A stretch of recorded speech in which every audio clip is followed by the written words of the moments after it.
Almost 9 months ago, at my younger sister's wedding, my father raised a champagne glass and announced that our grandfather had left her $10 million and me one. My mother smiled across the ballroom as if she had been waiting years for someone else to put a price tag on me. Even he knew who the failure was, she said. A few people laughed because they thought she was joking. She wasn't. My sister Emily was sitting beside her new husband in a white silk gown, one hand wrapped around a champagne flute. She looked at me, then at our father, and smiled. She didn't stop him.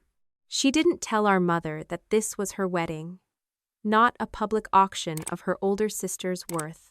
She just sat there while Dad held up the trust summary like he'd been handed the final scorecard of our childhood. I didn't argue.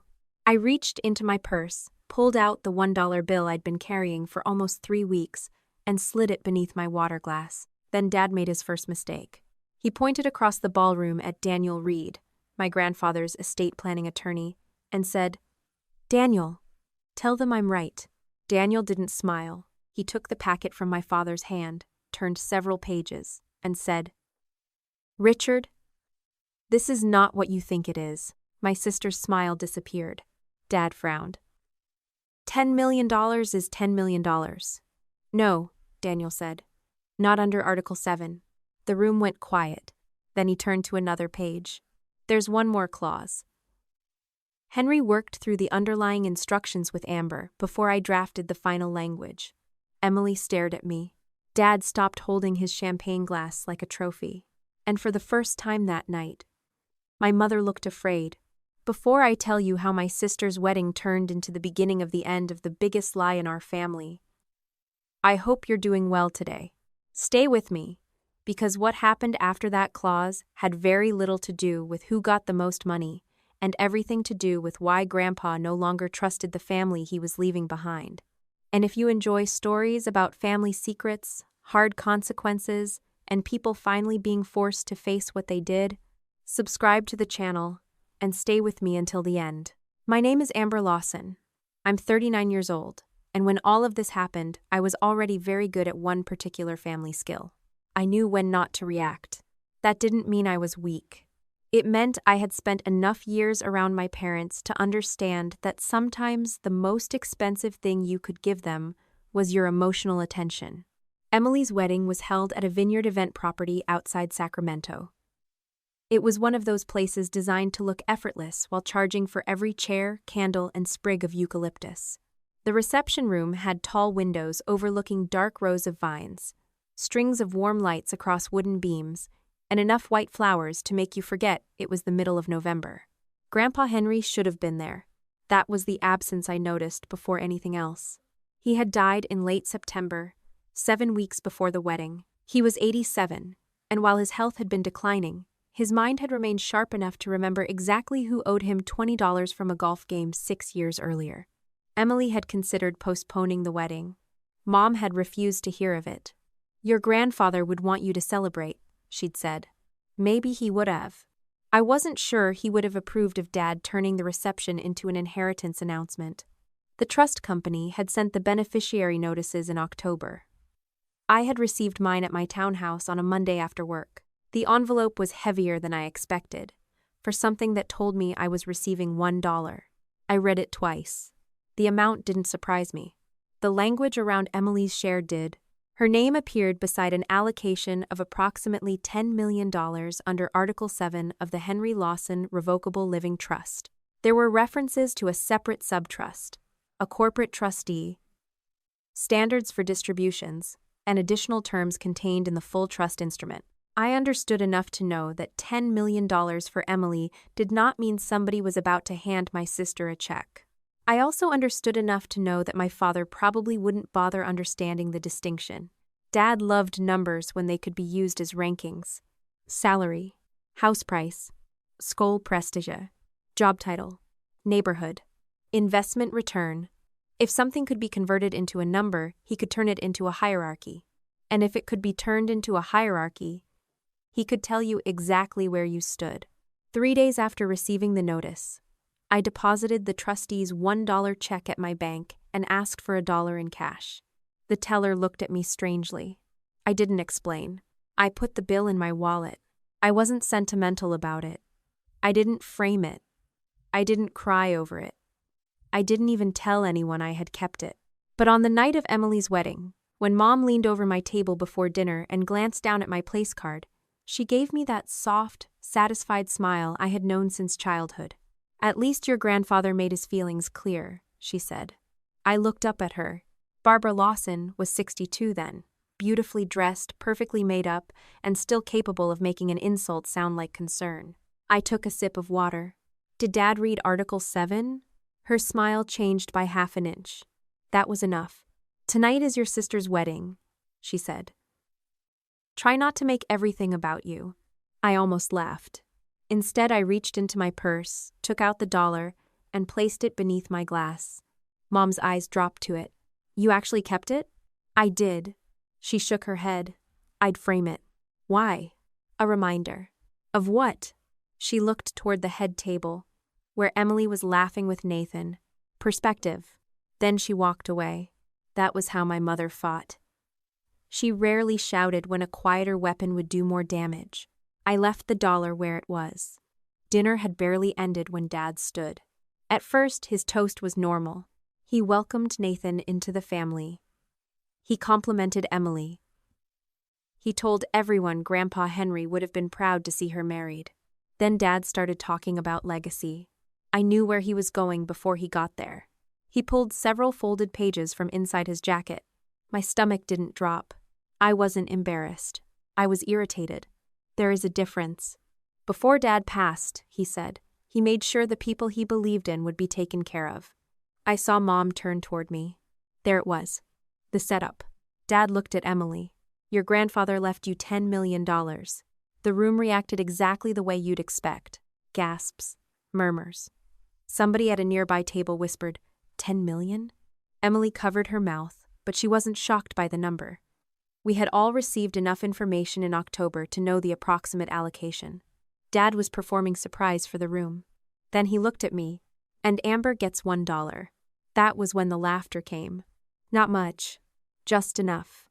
A couple of people thought Dad was making some kind of older sister joke. Then Mom leaned toward someone beside her and said clearly enough for several tables to hear. Even he knew who the failure was. The laughter died. I saw my aunt's expression tighten. Nathan looked from Emily to me. Emily lowered her champagne glass, but she smiled. It wasn't a huge smile. That almost made it worse. Because I knew that smile.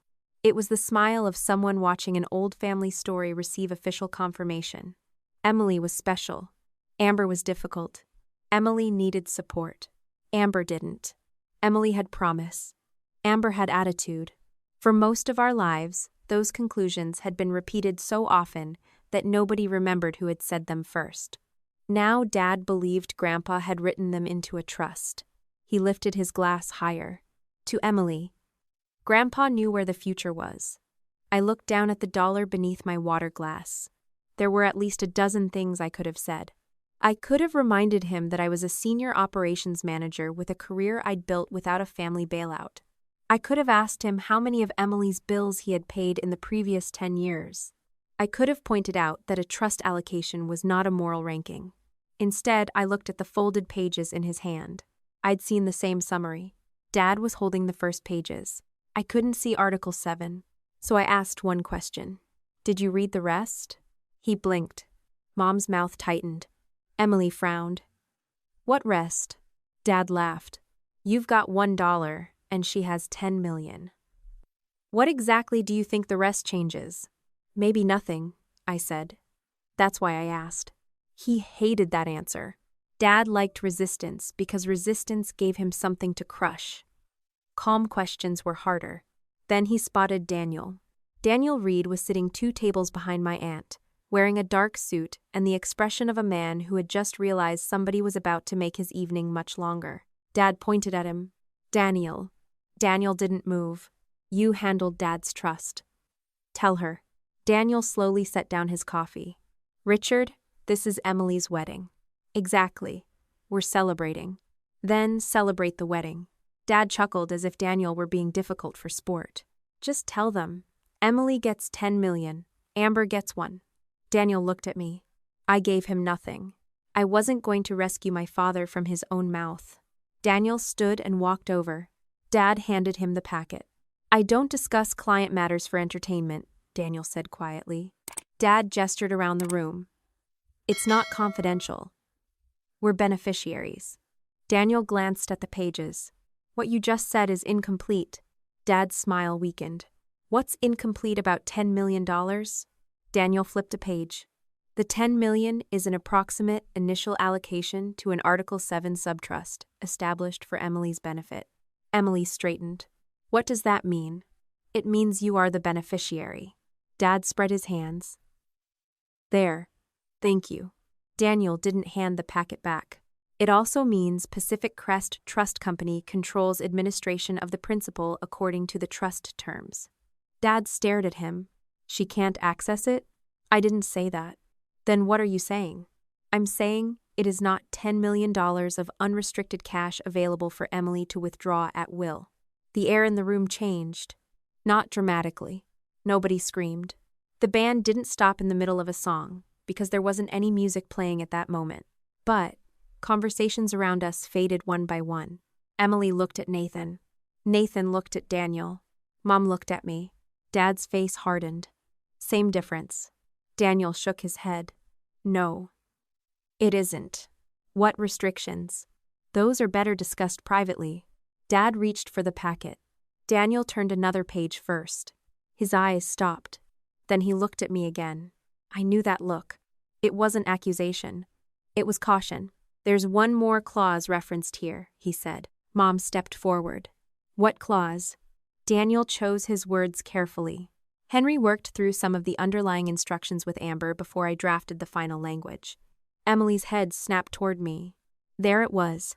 The moment the story changed, not because I'd suddenly gained control of her money. I hadn't.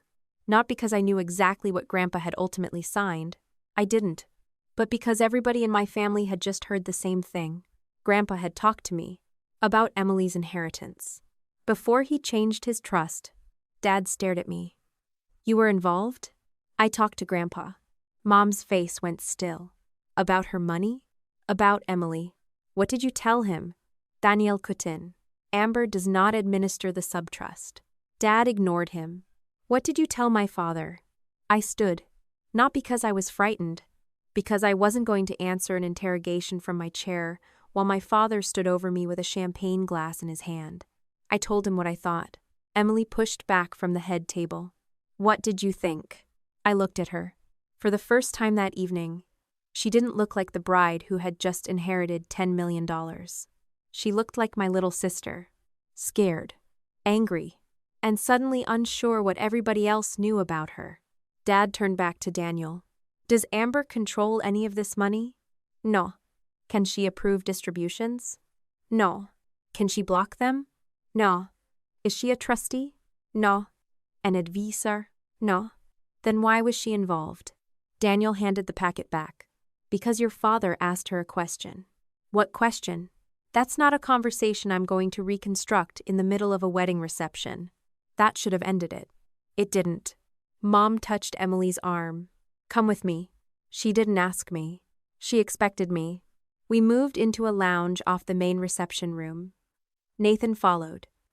Dad came last and closed the door. The moment it clicked shut, Mom turned on me. What did you do to him? I laughed once. Not because it was funny. Because it was so predictable. Nothing. Don't play games. I'm not. Emily stepped toward me. Did you ask Grandpa to put restrictions on my inheritance? I didn't know exactly what he put in the final document. That's not what I asked. No. I did not ask him to punish you. Dad's eyes narrowed. Punish her? He was considering options. What options? I stopped. That was information Grandpa had given me in confidence while he was alive. I also didn't know what he'd ultimately told Daniel after our conversation. I wasn't going to invent certainty because my family demanded it. I told him not to cut Emily off completely. Emily stared at me.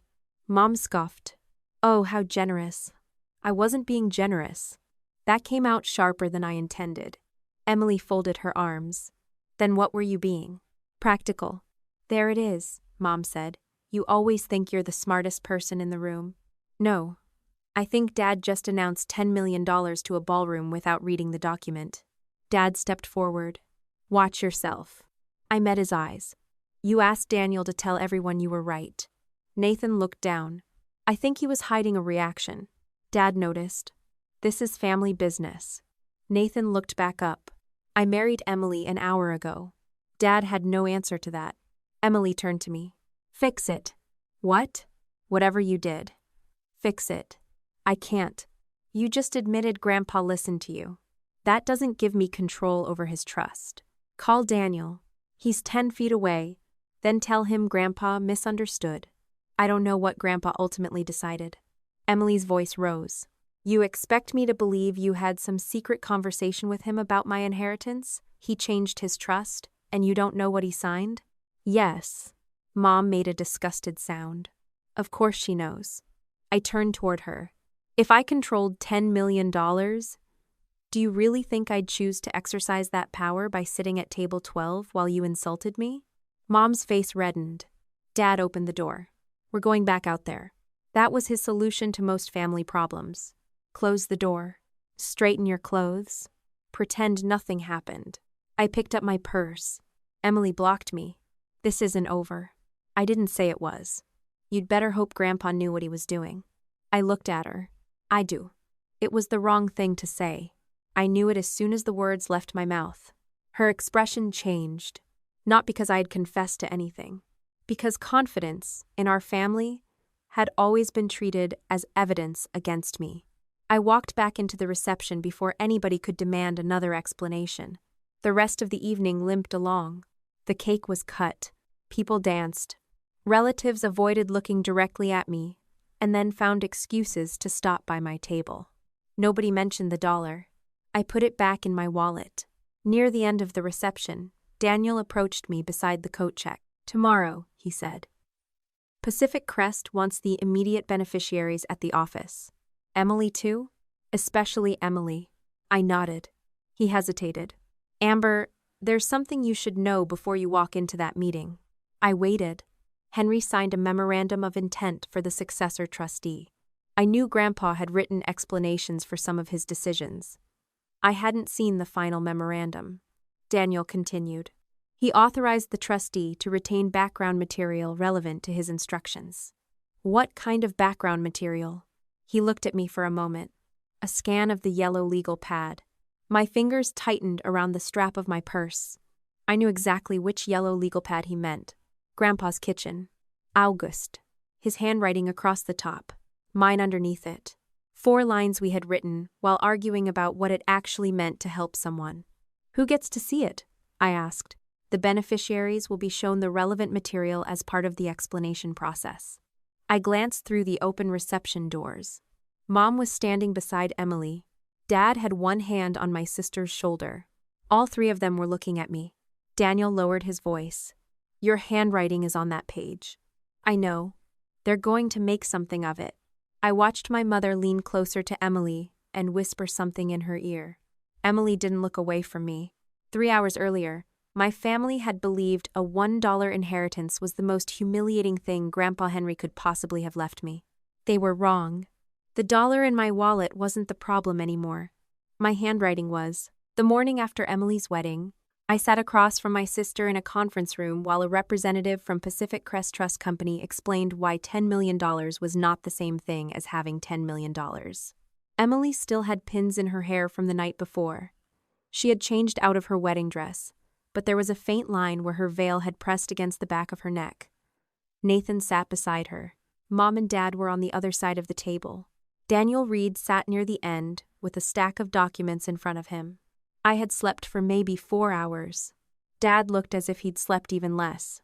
The representative kept her explanation simple. Grandpa's trust had allocated approximately $10 million to a separate Article 7 subtrust for Emily's benefit. Pacific Crest controlled the principal. Emily was not cut off from it. Necessary health expenses could be considered. Education and professional training could be funded. There were standards for additional distributions. There were also provisions meant to prevent the principal from becoming an unrestricted lump sum she could immediately withdraw transfer, pledge, or hand to somebody else. Dad interrupted her. So when does she get her money? The representative folded her hands. She is already the beneficiary of the subtrust. That's not what I asked. Daniel looked at him. It is the answer. Dad leaned back. I want to know when my daughter gets control of the $10 million my father left her. Your father deliberately separated beneficial ownership from control of principal, Daniel said. Dad gave a short laugh. Legal language. No. In town. Emily looked at the trustee representative.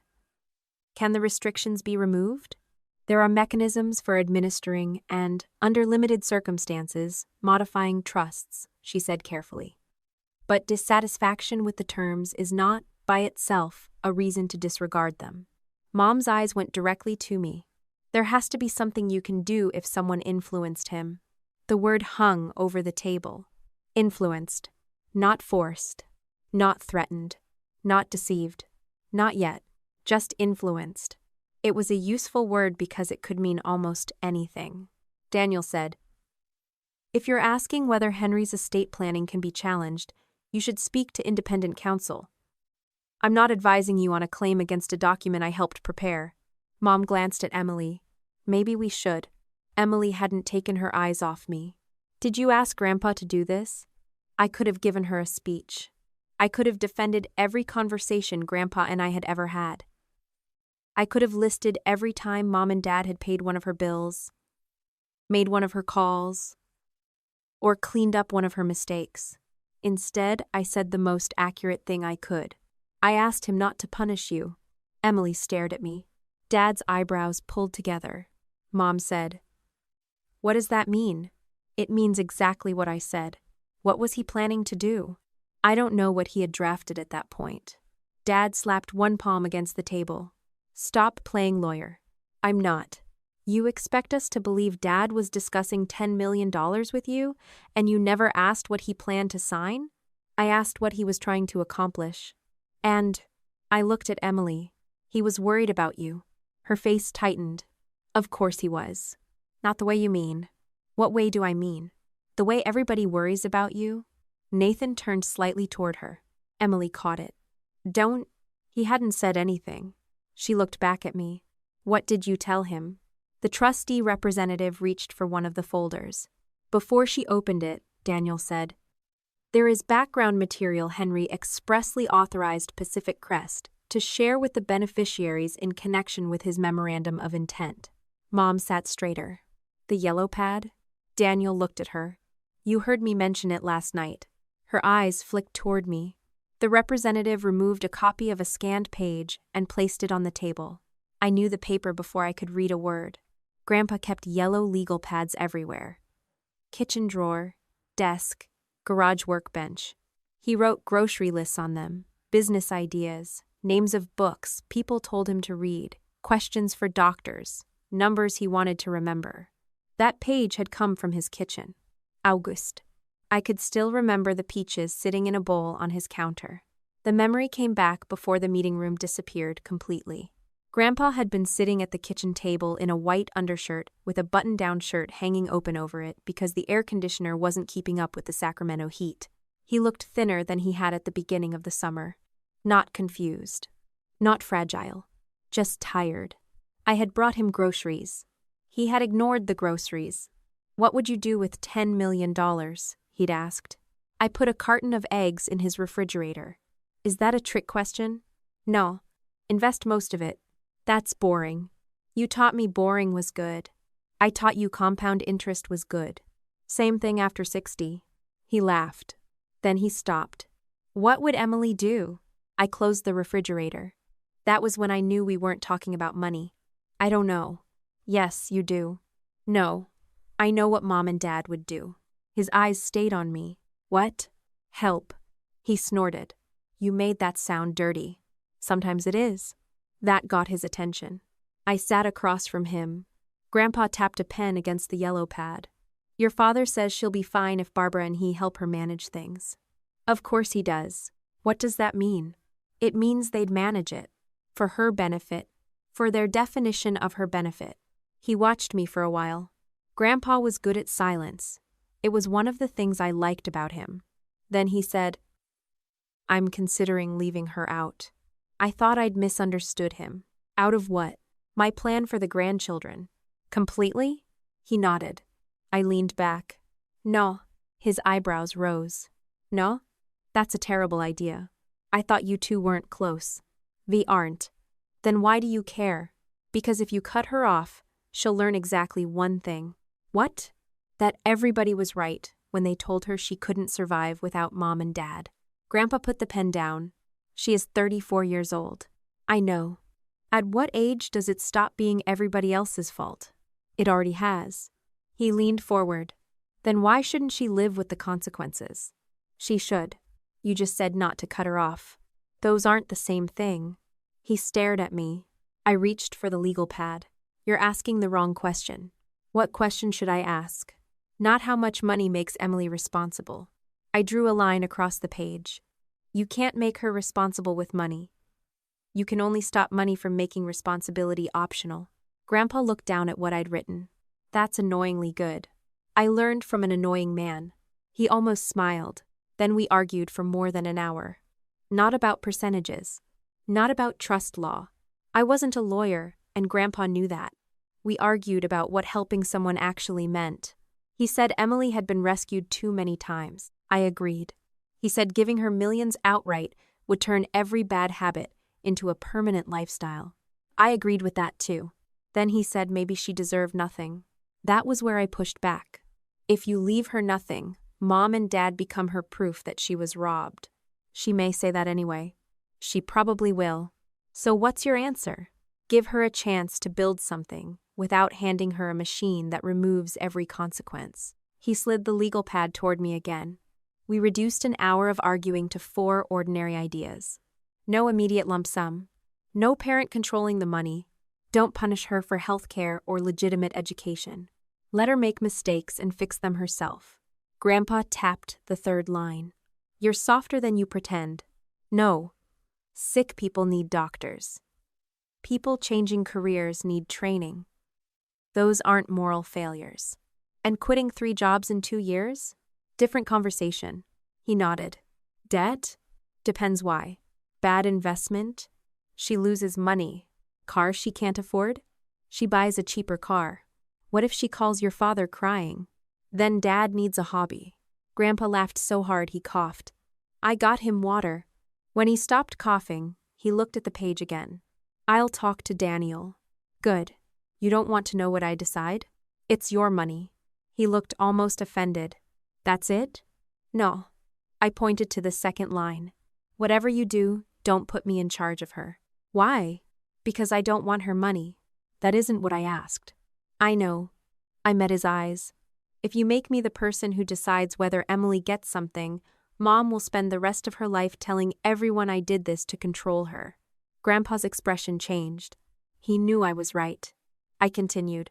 And if you leave me a big piece of whatever you're taking away from Emily, they'll say I did it for myself. What if I want to leave you money? Then give it somewhere useful. You're telling an old man what to do with his estate now? You asked. He shook his head. $1. I thought he was joking. What? I'll leave you $1. That's ridiculous. You want to be included without a financial upside. I didn't say I wanted to be included. No, but now I do. Grandpa. He picked up the pen. $1. Then nobody gets to say you benefited from whatever I decide about Emily. I didn't realize then how wrong he was about that last part. Back in the conference room, the scanned page sat between us. My handwriting looked darker than Grandpa's. That alone made it look more important.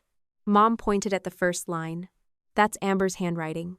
Some of it is, I said. Emily looked up. You wrote no lump sum. Yes. And now I can't access the money. That's not what the line says. It's exactly what it says. Daniel stepped in. No. It is a brainstorming note, not the trust instrument. Mom gave him a look. How convenient. It is not a legal document, Daniel said. Henry brought the concepts to me. I drafted the legal provisions. I reviewed them with Henry. Henry made revisions. Henry signed the final restatement. Amber was not present for drafting meetings or execution. but the ideas were hers. Some originated in their conversation. Mom leaned toward the yellow page. She designed it. No, Daniel said. His voice was firmer now. She did not. Dad looked at him. You just told us her handwriting is all over the instructions. I told you Henry preserved a page from a conversation he considered meaningful. Same thing. Daniel gave him the same look he'd given him at the wedding. No, it isn't. Nathan spoke for the first time. Did Amber know what she was getting? 5 faces turned toward me. I knew what he meant. The dollar. Yes. Emily laughed without humor. Of course she did. I asked Grandpa not to leave me a substantial financial interest connected to whatever he decided for you. Emily's chair moved back an inch. You asked him to leave you $1? I asked him to keep my financial interest out of it. The dollar was his idea. Mom stared at me as if I'd staged the entire conversation for this moment. What a performance. I looked at her. What? The noble sister. She wants nothing. She only wants what's best for poor Emily. I didn't say that. Emily's face hardened. Then why did you do it? Because I knew this would happen. She gestured at the table. This? No. You deciding that the only reason I could disagree with the way Mom and Dad treat you is because I want something from you. Her cheeks reddened. Dad said, Don't talk to your sister like that. I almost smiled. Mom leaned toward Emily. Say? Nathan looked at her. Why do you keep answering for her? Nobody moved. Mom turned slowly. Excuse me? Every time someone asks Emily a question, you answer. Emily's eyes flashed. Nathan, I'm asking. Don't start taking her side. I'm not taking anybody's side. He gestured toward the table. I've been sitting here for an hour. People keep asking Emily what she wants, and everybody answers except Emily. I've answered. Sometimes. Dad's voice turned cold. This is family business. Nathan's jaw tightened. So was my wedding yesterday. Emily closed her eyes. Can everyone stop? We did. For about 3 seconds. Then the trustee representative continued through the rest of the explanation. I listened carefully, not because I believed I could solve anything for Emily, because parts of it were new to me too. There were baseline provisions for legitimate health needs. Education and professional training could be considered. Larger distributions were tied to objective financial and independence factors specified in the trust. Pacific Crest, not me, would evaluate requests. I wasn't a trust protector. I wasn't a co-trustee. I wasn't an advisor. I had no veto. I had no authority to tell Emily what career to choose, where to live, whether to remain married, whether to have children, or how often to speak to our parents. Grandpa had not created a dead man's puppet show. He had built a financial boundary. That distinction did not improve Mom's mood. By the time the meeting ended, Dad had asked some version of, "How do we change this?" 5 times. The answer hadn't changed. They would need their own lawyer if they wanted to challenge the restatement. Outside the conference room, Emily waited until Daniel and the trustee representative had walked away. You should have told me. I put my coat over my arm. Told you what?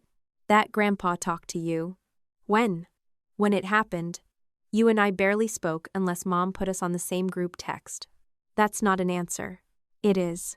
Nathan stood a few feet away. Quiet now. Emily lowered her voice. You knew something was happening. I knew Grandpa was worried. About me? Yes. And you let me walk into yesterday blind. That landed harder than I expected. Maybe because it was partly true. I could have called her in August. I could have said Grandpa was concerned. I could have told her our parents' definition of helping had become something else. But I'd had versions of that conversation before. Emily always heard jealousy. Mom always heard cruelty. Dad always heard disrespect. Eventually, I had stopped volunteering to be misunderstood. You wouldn't have believed me, I said. Emily stared at me. You don't know that. My answer came too fast. I know you. Her face closed. It was a cruel answer. Not spectacularly cruel. Not unforgivable. Just precise enough to hurt. Nathan looked at me, and I knew immediately I had given Mom exactly the kind of sentence she could use. Emily walked away. Mom followed her. Dad stayed long enough to look at me. You've wanted this for years. What? To prove you're better than she is. I put on my coat. If that's what you need to believe. Your grandfather trusted me with this family long before you were old enough to have opinions about it. There was something beneath the anger. I couldn't name it yet. At the time, I thought Dad was defending Emily. Later, I came to believe he was defending something else entirely. But that morning, I was too tired to care. By Sunday evening, Mom had moved the fight to the family group chat. Her message was carefully written. We learned today that Amber was involved in Dad's trust changes before he died. Emily is trying to understand why restrictions were placed on money Dad intended for her. Every word was technically true. That was what made it effective. She didn't say I wrote the trust. She didn't say I controlled it. She didn't say Grandpa lacked capacity. She didn't have to. Within 20 minutes, 2 relatives messaged me privately. My aunt was the first. Did you really help Henry change Emily's inheritance? I typed a long answer. Deleted it. Then I wrote, Grandpa asked my opinion. I did not draft the trust. I was not present when he signed it. And I have no control over Emily's money.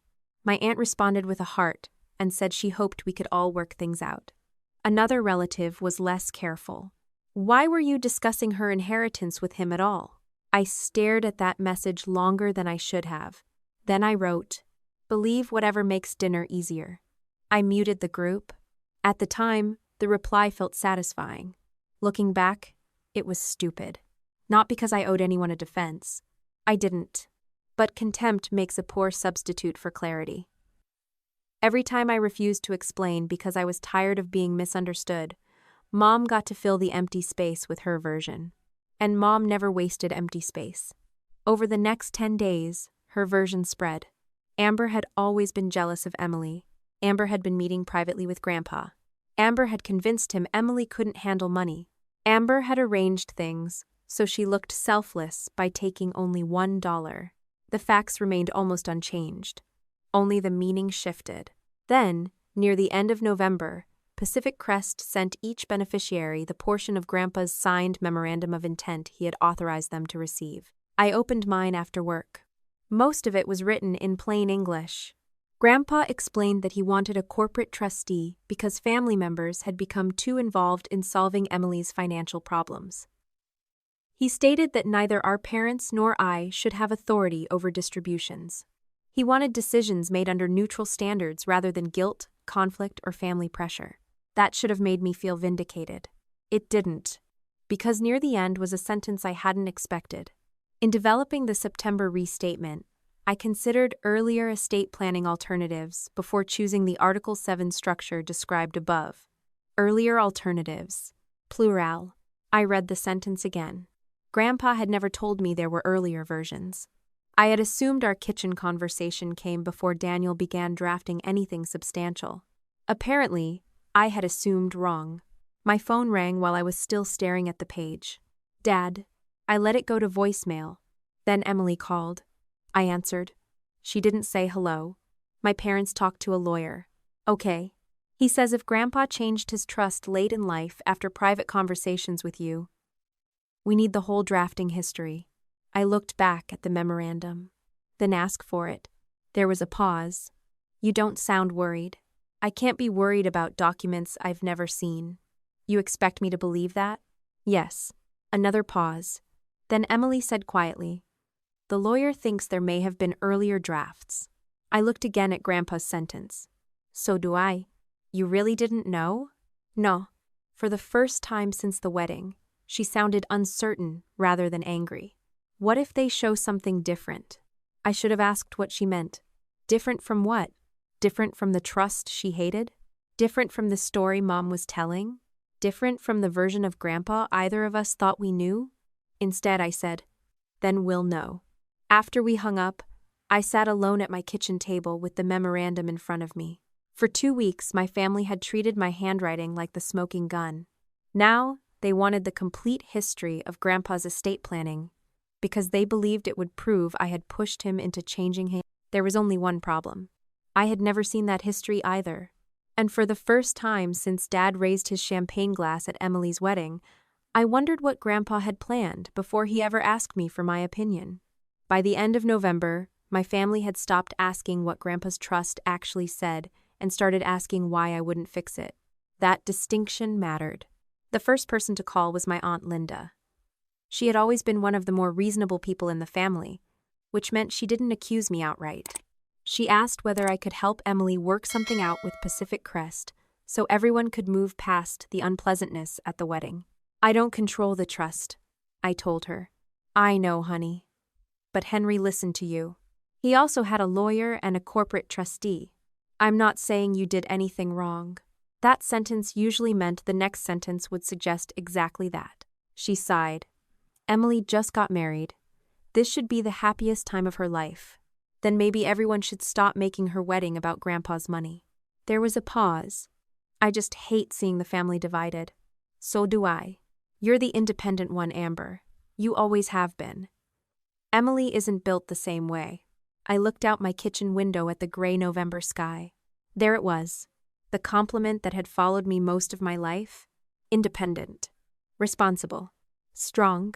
Words people use when they want to make neglect sound like admiration. I'm not responsible for making the trust easier for her, I said. I didn't say responsible. You called me. Linda went quiet. I softened my voice because she wasn't the person I was angry with. If Emily wants to challenge the trust, that's her decision.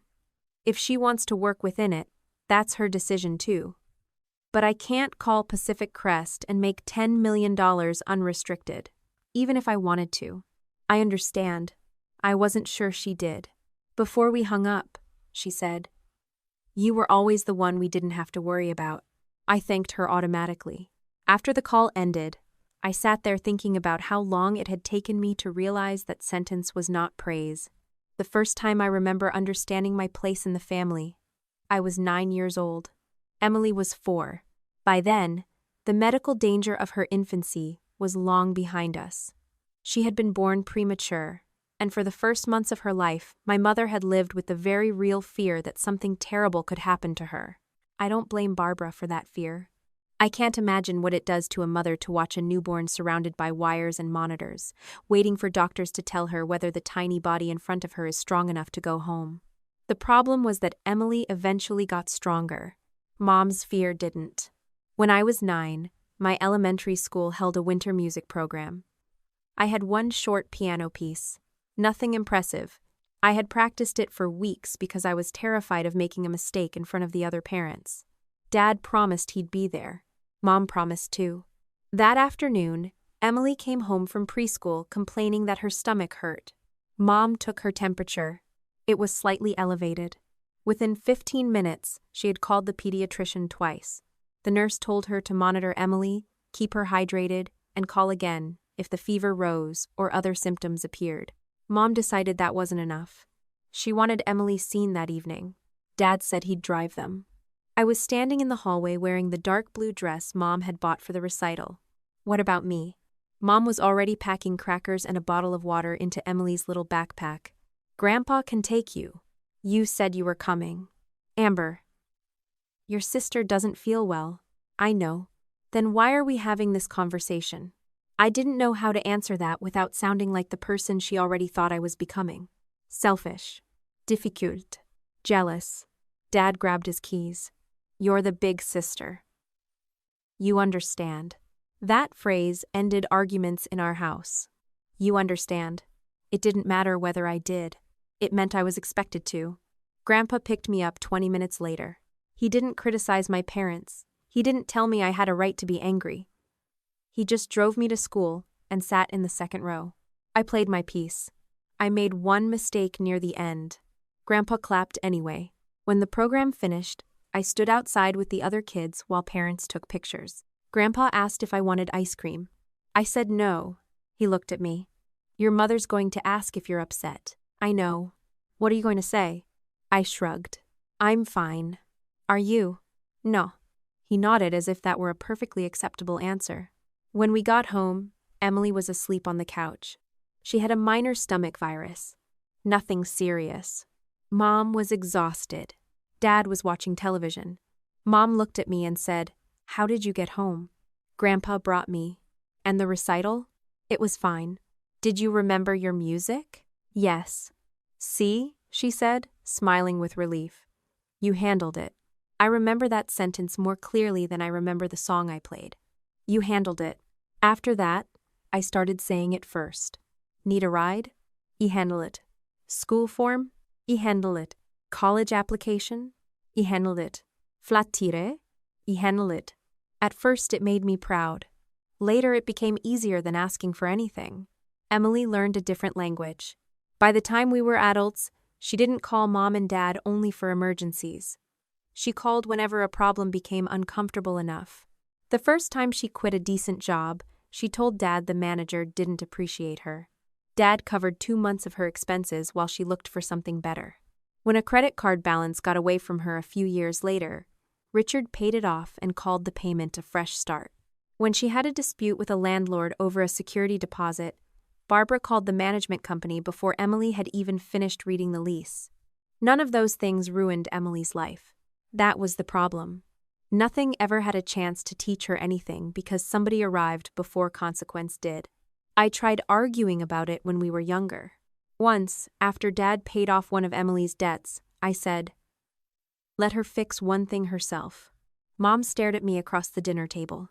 "Why does it bother you so much when someone helps your sister?" "It doesn't. It certainly sounds like it does. Paying every bill she doesn't want to deal with isn't helping." Emily pushed her plate away. "Here we go." Dad looked at me. "What would you have us do? Watch her struggle? For a while? Maybe." Mom's face changed. "You enjoy this." "What?" "You enjoy watching her have a hard time because it makes you feel superior." I laughed because the accusation seemed absurd. That laugh followed me for years. Anytime I said Emily needed to handle something herself, Mom remembered my laugh. Eventually, I stopped arguing. That was the part of our family history nobody talked about. I didn't spend my 30s fighting for equal treatment. I quit. I showed up when I wanted to show up. I left when I wanted to leave. I stopped volunteering opinions about Emily's money, relationships, jobs, and crises. I thought silence was neutrality. It wasn't. When one person stops telling their version of history, someone else gets to write it. Mom wrote ours. By early December, Richard had started telling relatives that Grandpa's final trust proved he had always known which granddaughter needed the estate and which one didn't. He didn't say it exactly that way around me. He said it loudly enough around everyone else that I heard about it.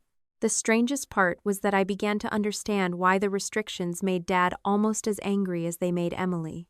A few months before Grandpa died, Richard had mentioned one of their conversations to me. He'd been annoyed because Henry had questioned whether leaving Emily a large amount outright was wise. Dad had said, "I told him Barbara and I can help Emily manage anything he leaves her." At the time, I hadn't thought much about it. After the wedding, the sentence came back differently. Dad didn't merely believe Emily deserved Grandpa's money.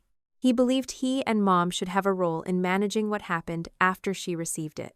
And he kept talking about the inheritance as if it were Grandpa's final judgment of our family. Grandpa chose Emily. Grandpa trusted Emily. Grandpa understood. Later, I came to believe Dad needed those things to be true because he had spent much of his adult life wanting his own father's approval. But at that point, I couldn't know exactly what he felt. I only knew what he did. He took a financial allocation and turned it into a certificate of good parenting. Then Article 7 ruined the certificate. A week before Christmas, Emily came to my townhouse without calling first. Nathan had driven her, but he stayed in the car. She stood on my porch wearing a cream coat and the expression she used when she had already rehearsed an argument. I let her inside. She didn't take off the coat. "Mom says you're telling people Grandpa was worried about me." "I'm not telling people anything. Aunt Linda knows." Aunt Linda called me. "And you told her?" "I told her I don't control your trust." Emily crossed her arms. "This is exactly what you do." "What?" "You act like you're above everything while making sure everyone knows I'm the problem." I stared at her. "I haven't called a single relative about you. You don't have to. You planted this with Grandpa. We've already had this conversation. No, we've had you avoiding it." I walked into the kitchen and poured a glass of water. Emily followed me. "You've been waiting for this." I turned. "For what?" "For me to fail." The accusation should have made me patient. It didn't. Maybe because I was tired. Maybe because a part of me had heard versions of that sentence too many times. Or maybe because there was a smaller, uglier part of me that was tired of watching a 34-year-old woman treat every consequence like an act of persecution. "You're 34, I said. At some point, Mom stops being an explanation. The color left her face. I knew immediately that I'd hit the exact place she was protecting. I could have stopped. I didn't. You don't get to spend the rest of your life blaming her for every bill you didn't pay, every job you quit, or every decision you handed back to somebody else." Emily stared at me. "You really do think you're better than me?" "No, you do.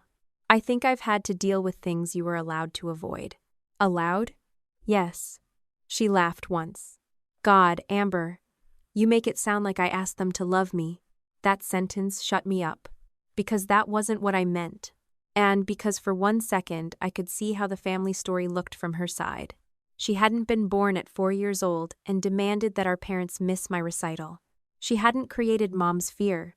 She hadn't created Dad's need to fix things. But she had benefited from all of it.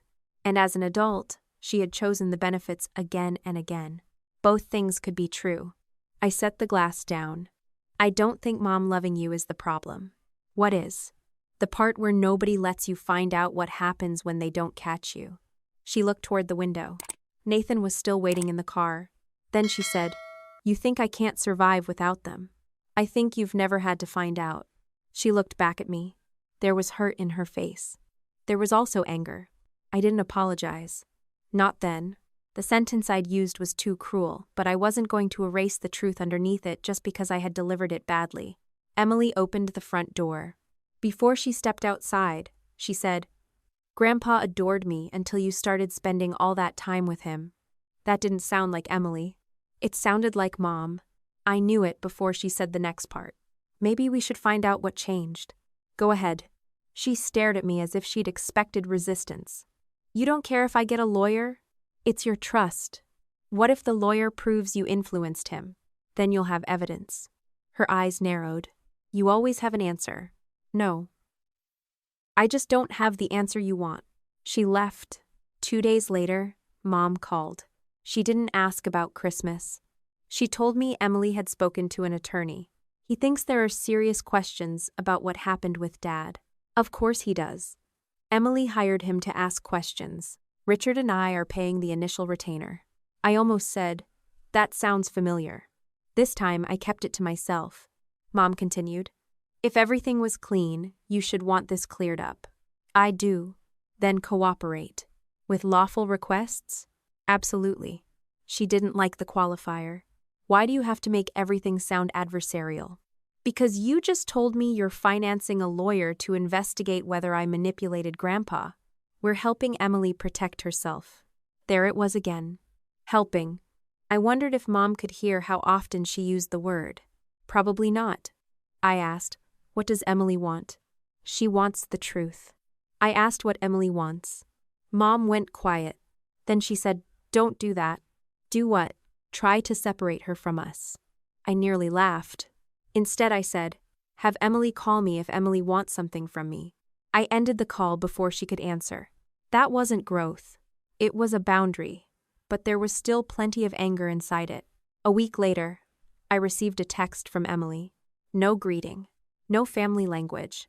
Just one message. Her lawyer had requested the drafting history for Grandpa's September trust restatement. "If you didn't manipulate him, you shouldn't be afraid of us looking at every draft." I read it twice, then a third time. For most of December, my family had treated the yellow legal pad as if it were the beginning of the story. My handwriting. My conversation. My influence. But Grandpa's memorandum of intent had already told me there were earlier estate planning alternatives, and Daniel had never told me what they contained. I typed a response. "I'm not afraid of the drafts." Then I deleted it. That wasn't true. I wasn't afraid because I thought I'd done something wrong. I was afraid because I had no idea what Grandpa had decided before he asked for my opinion. Finally, I wrote the only answer I could defend. "Then look at them." I sent it. A few seconds later, the message showed as read. Emily didn't reply. I put my phone down and looked at the $1 bill still tucked inside my wallet. For years, my family had confused independence with not needing anyone, and help with never allowing Emily to fall. Now, my sister was about to ask lawyers to reconstruct the months before Grandpa died because she believed the documents would prove I'd turned him against her. I wanted her to look. I also knew something she didn't. If those drafts existed, they could tell us what Grandpa thought about Emily before my handwriting ever touched that yellow page. And I had absolutely no idea whether either of us was ready to see it. The letter arrived in the second week of January, 11 pages long and written in the kind of language that could make an accusation sound polite. Emily's attorney wasn't suing anyone yet. He was asking Pacific Crest for information about Grandpa's September trust restatement, the circumstances surrounding its preparation, any earlier drafts that might become relevant, and the extent of my involvement in the months before Grandpa died. My name appeared 7 times. By the 4th, I stopped pretending this was still only a fight between Emily and the trustee. I hired my own attorney 2 days later. Her name was Claire Bennett, and the first thing she did was disappoint me in exactly the right way. I arrived at her office with a folder containing my beneficiary notice, Grandpa's memorandum of intent, the yellow pad scan, screenshots from the family group chat, and a list of dates I had reconstructed from my calendar. I expected her to tell me the accusation was ridiculous. Instead, she read quietly for 20 minutes and asked, "How often were you alone with Henry during the final 3 months of his life?" "Maybe 6 or 7 times." "Did you drive him to Daniel Reed's office?" "Once. I dropped him off and left." "Did you ever speak to Daniel about what Henry should put in the trust?" "No."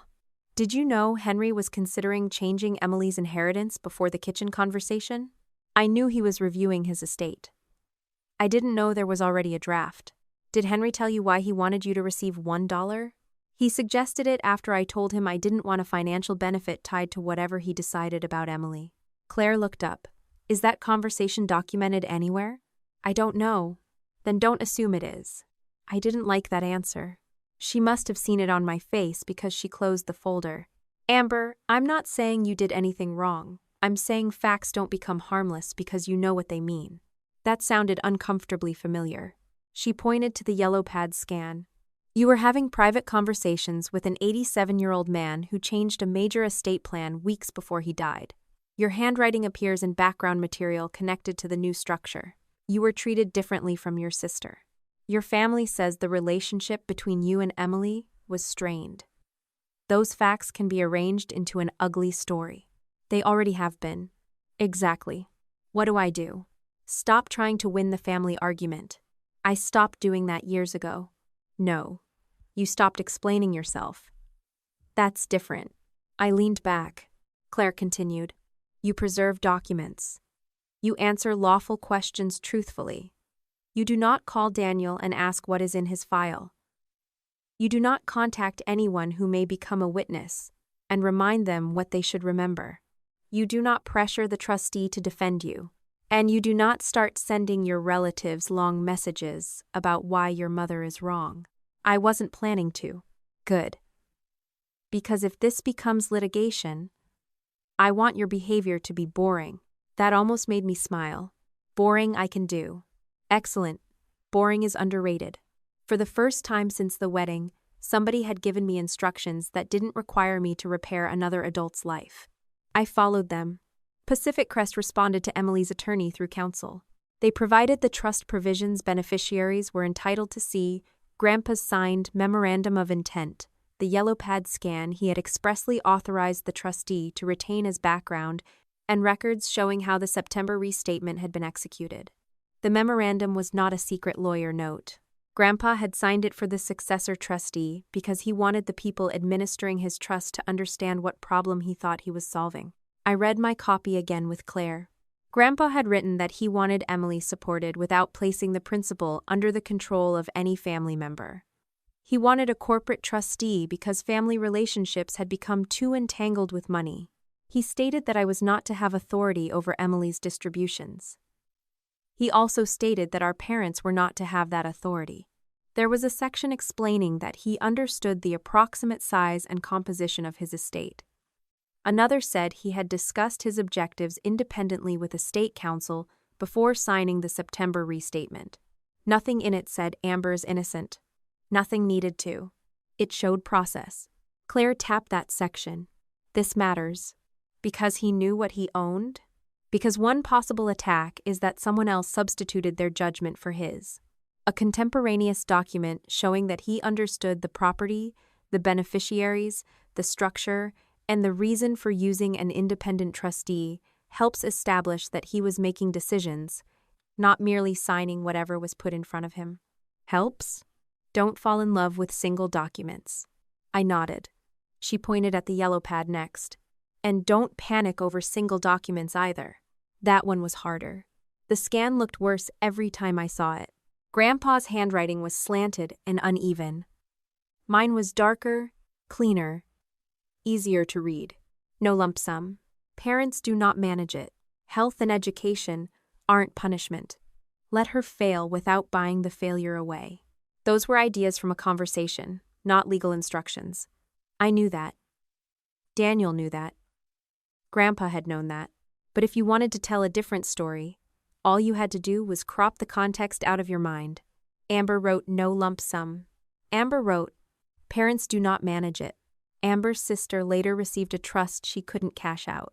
The pieces fit beautifully if you didn't care whether the picture was true. Mom cared about the picture. By late January, she had developed an answer for every piece of evidence. Grandpa's decision to use Pacific Crest did not prove independence. According to Mom, it proved I was clever enough not to put myself in control. Grandpa meeting Daniel alone did not matter. I had already planted the idea. My $1 interest did not show lack of financial motive. It was camouflage. My visits to Grandpa became another part of the story. Mom called Aunt Linda and said I'd been spending unusual amounts of time alone with him before he died. 6 or 7 visits over 3 months became unusual because she needed them to be. The fact that I had brought groceries became irrelevant. The fact that Grandpa had still been driving himself locally until late summer became irrelevant. The fact that he called me as often as I called him became irrelevant. Proximity was enough. Mom didn't invent the bricks. She just built the house she wanted. Emily helped. One Sunday afternoon, I stopped by my parents' house because Dad had texted that Emily wanted to talk face to face. Claire had told me I could speak to my family about ordinary matters, but not to discuss what lawyers should produce or how witnesses ought to characterize events. I told her I understood. When I arrived, Emily and Nathan were already there. Mom had coffee on the table. Nobody drank it. Emily placed a copy of the yellow pad scan between us. You still expect me to believe this was just a conversation? Yes. You wrote the exact idea that's now keeping me from accessing the money. I wrote 4 ideas after Grandpa asked what I thought. Mom folded her arms. You always leave out the convenient part. What convenient part? That your grandfather changed everything after talking to you. We don't know that. Dad leaned forward. We know he signed the new trust in September. Yes. And you met with him in August. Yes. What part are we missing? The part where you assume nothing existed before August. The room went still. Emily's eyes narrowed. Do you know something about the earlier drafts? No. Then why say that? Because your lawyer asked for them. Grandpa's memorandum refers to earlier alternatives. I don't know what's in them. Mom gave a soft laugh. You're very calm for someone whose whole story may depend on those drafts. I looked at her. My whole story? That you were trying to protect Emily. I don't need a draft to know what I said. No.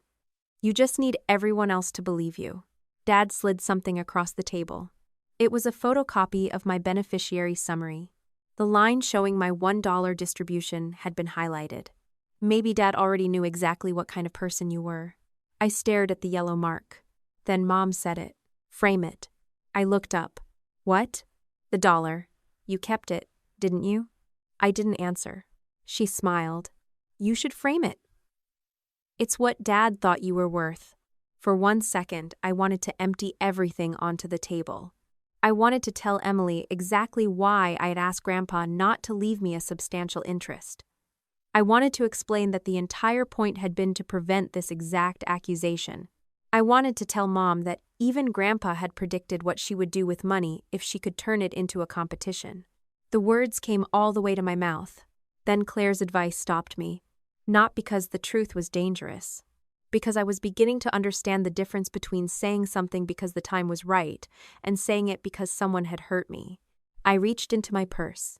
The dollar was still in my wallet. I didn't take it out. You can think whatever you want about the dollar. Mom's smile widened. Emily shook her head. See? You never answer. I've answered the questions that matter. Not that one. Because right now you're trying to use Grandpa's private conversation with me as a weapon in a legal dispute. I'm not going to start throwing pieces of that conversation back because I'm angry. Dad scoffed. Your lawyer tell you to say that? My lawyer told me not to behave like an idiot. Nathan coughed into his hand. Dad glared at him. Emily leaned toward me. If you're so sure this was Grandpa's decision, why won't you agree to change the trust voluntarily? Because it isn't mine to change. You could support me. Support what? Removing the restrictions. Why? Her face flushed. Because he left the money to me. He left the benefit to you under the structure he signed. You sound like Pacific Crest. I read the document. Momkutin. Your sister shouldn't have to spend years proving herself to strangers to receive what her grandfather intended for her. Then challenge it if you believe that's not what he intended. Emily stared at me. You really mean that? Yes. Nathan shifted beside her. Dad said, we shouldn't have to sue to undo something you helped create. You don't know what I created. The handwriting is yours. So is my grocery list. That doesn't make me a supermarket. Nathan laughed before he could stop himself. Emily shot him a look. I regretted the line almost immediately. Not because it was wrong, but because it made the conversation feel smaller than it was. Mom stood. This is funny to you. No. It has always been funny to you when Emily struggles. There were old words waiting inside that accusation. I didn't take the bait. Instead, I stood too. If Emily wants to test whether Grandpa acted freely, she has that right. But I won't tell Pacific Crest to ignore his signed trust, because the structure is inconvenient. Emily's voice dropped. And if the earlier drafts prove you caused this, then we'll have something real to talk about. I left before I said something cruel enough to become the next family exhibit. At the end of January, Emily's attorney formally requested the earlier drafting materials. Pacific Crest's counsel did not hand them over. That became another source of outrage. Dad called me. They're hiding documents. You don't know that. Why else wouldn't they produce them? Because lawyers don't open entire confidential files every time someone sends a demand letter. So now, you're defending them. I'm repeating what my attorney explained to me. You're paying a lawyer to hide behind procedure. No, I'm paying a lawyer because your lawyer put my name in an undue influence allegation. He corrected me. Emily's lawyer. I almost missed the significance. Right. There was a pause. Then Dad said, I'm paying whatever it takes to get her out of this. That was the first time he said it so plainly. Not to find out what Grandpa intended. Not to understand the trust. To get Emily out of it? I asked. Does Emily want you paying whatever it takes? She's my daughter. That wasn't my question. His voice hardened. Don't start. I could hear the same boundary forming that had existed my entire childhood. He wasn't helping Emily because she had made a choice and asked for limited support. Her problem had become his project. I didn't argue. Not because I agreed. Because for once I wanted Emily to hear it for herself. She did. A few days later, she called me from her car. Dad told you he's paying the case? He said he's paying whatever it takes. She exhaled. He keeps saying it like he's the client. Is he? No. Then tell him. You make everything sound easy. No, I make it sound like yours. She was quiet. I could hear traffic through the phone. Then she said, our attorney sent a meet and confer request. I know. He wants the earlier drafts. I know that too. Pacific Crest says some materials may be privileged. Claire told me that's normal. He thinks if we file a petition, some of the drafting history may become relevant enough to produce. Maybe. You're not going to ask Daniel what's in it? No. You aren't curious? I laughed once. I'm extremely curious. Then why not ask? Because he's Grandpa's estate planning attorney, not my personal file cabinet. Emily went silent. Then she said, Dad would ask. I know. That was the first conversation we'd had since the wedding where she didn't accuse me of anything. It didn't last long. By February, the lawyers were still exchanging letters. No judge had ruled. No courtroom had declared anyone a liar. The dispute existed in conference calls, document requests, careful responses, and invoices that Dad complained about while insisting he would keep paying the initial fight. Claire told me that was normal. Legal disputes feel slow, until suddenly they don't. What changes them? Usually facts. At our next meeting, she showed me a letter from Pacific Crest's counsel describing categories of records that could become relevant if Emily filed a formal petition challenging the September restatement. Execution materials, authorized intent documents, communications relevant to family pressure, and, subject to privilege review and appropriate process, earlier planning drafts. One line caught my eye.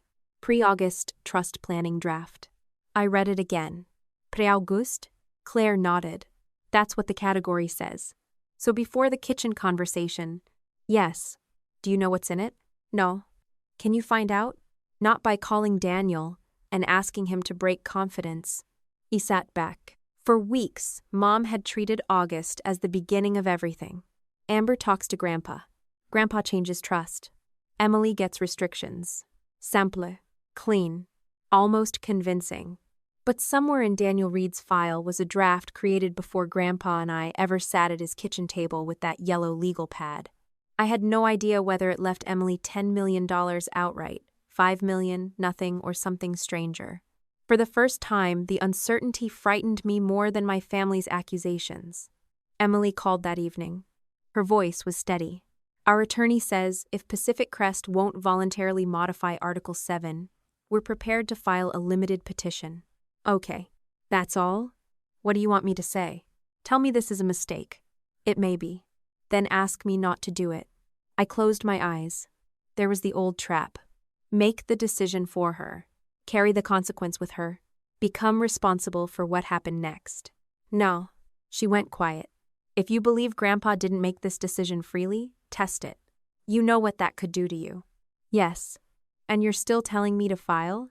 I'm telling you not to use me as the reason you do or don't. Her breathing changed.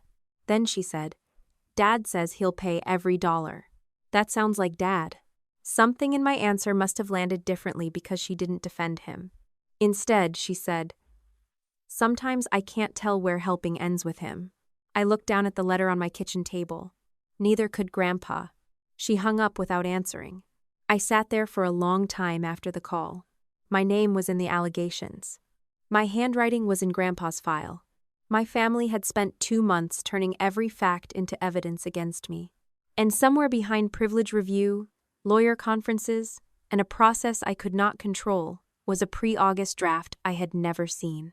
If Emily filed, that document might finally come out. Maybe it would prove Mom right about me. Maybe it would prove nothing. But whatever was on those pages had been written before Grandpa ever asked me what he should do about Emily. And that meant the most important evidence in the case against me might also be the first evidence that had nothing to do with me at all. By the middle of February, Emily had spent 3 months arguing that Grandpa's trust treated her like a child. Then Pacific Crest told her the most direct way to challenge that assumption without changing a single word of the trust was to live like an adult. I wasn't at the meeting. Emily called me afterward, angry enough that she skipped hello and went straight to the part she hated. Pacific Crest had explained Article 7 again because she and Nathan wanted to understand what would happen if the legal challenge took months. Her ordinary support hadn't disappeared. The trustee could still consider legitimate health expenses, education, professional training, emergencies, and reasonable needs. But the first incentive milestone required 5 consecutive months of verifiable employment or training, while Emily and Nathan paid their ordinary household expenses themselves instead of relying on Mom and Dad. They're grading me, she said. No, that's exactly what they're doing. They're checking whether a condition happened. That's grading. You asked what the condition was. She exhaled sharply. You always do that. Do what? Turn everything into a technical answer. I leaned against my kitchen counter. Would you rather I make up a comforting one? Nathan said something in the background that I couldn't hear clearly. Emily covered the phone, answered him, then came back. He asked whether we actually need the trust to pay our rent. I waited. She sounded annoyed when she continued. His salary covers most of our fixed expenses. We'd have to cut back. I couldn't keep freelancing the way I have. And we'd need to stop letting Dad cover things whenever there's a bad month. Okay, that's all you have to say? What do you want me to say? I don't know. Maybe that Grandpa was unreasonable. I don't think that. She went quiet long enough that I heard Nathan open a cabinet somewhere behind her.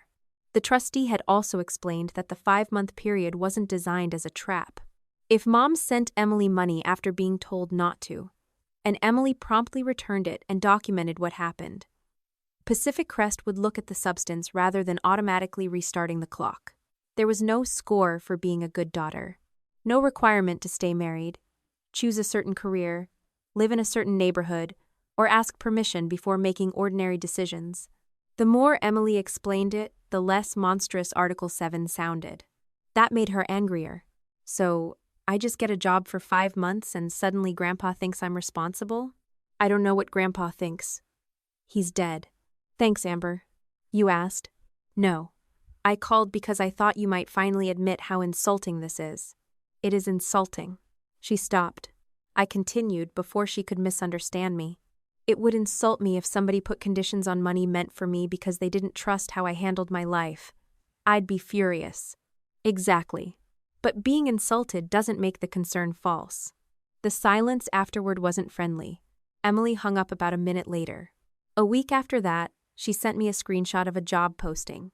Event Operations Coordinator. It was for a large venue company in the Sacramento area. The salary was a little over $60,000 a year, with benefits. Not glamorous, no impressive title, no office with her name on the door. But it was real work, and it was work she actually knew how to do. Emily had spent years freelancing around events. She knew vendor schedules, floor plans, guest counts, last-minute cancellations, loading windows, floral deliveries, catering changes, and the particular kind of panic that happened when a bride discovered 2 hours before dinner that half the place cards were wrong.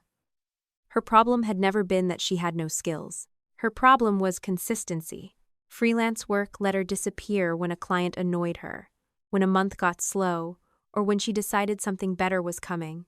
A salaried operations role came with a supervisor, fixed hours, performance expectations, and the terrible injustice of having to show up on days when you weren't inspired. I texted back one sentence. You're qualified. She called immediately. You think I should apply? Do you want the job? I asked what you think. I think you're qualified. That's not the same thing. No. She made a frustrated sound. Can you ever just answer normally? I am answering normally. If this were you, would you apply? Probably. Why?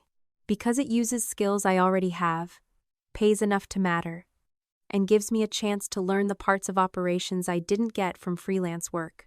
There was a pause. Then she said, See? Was that so hard?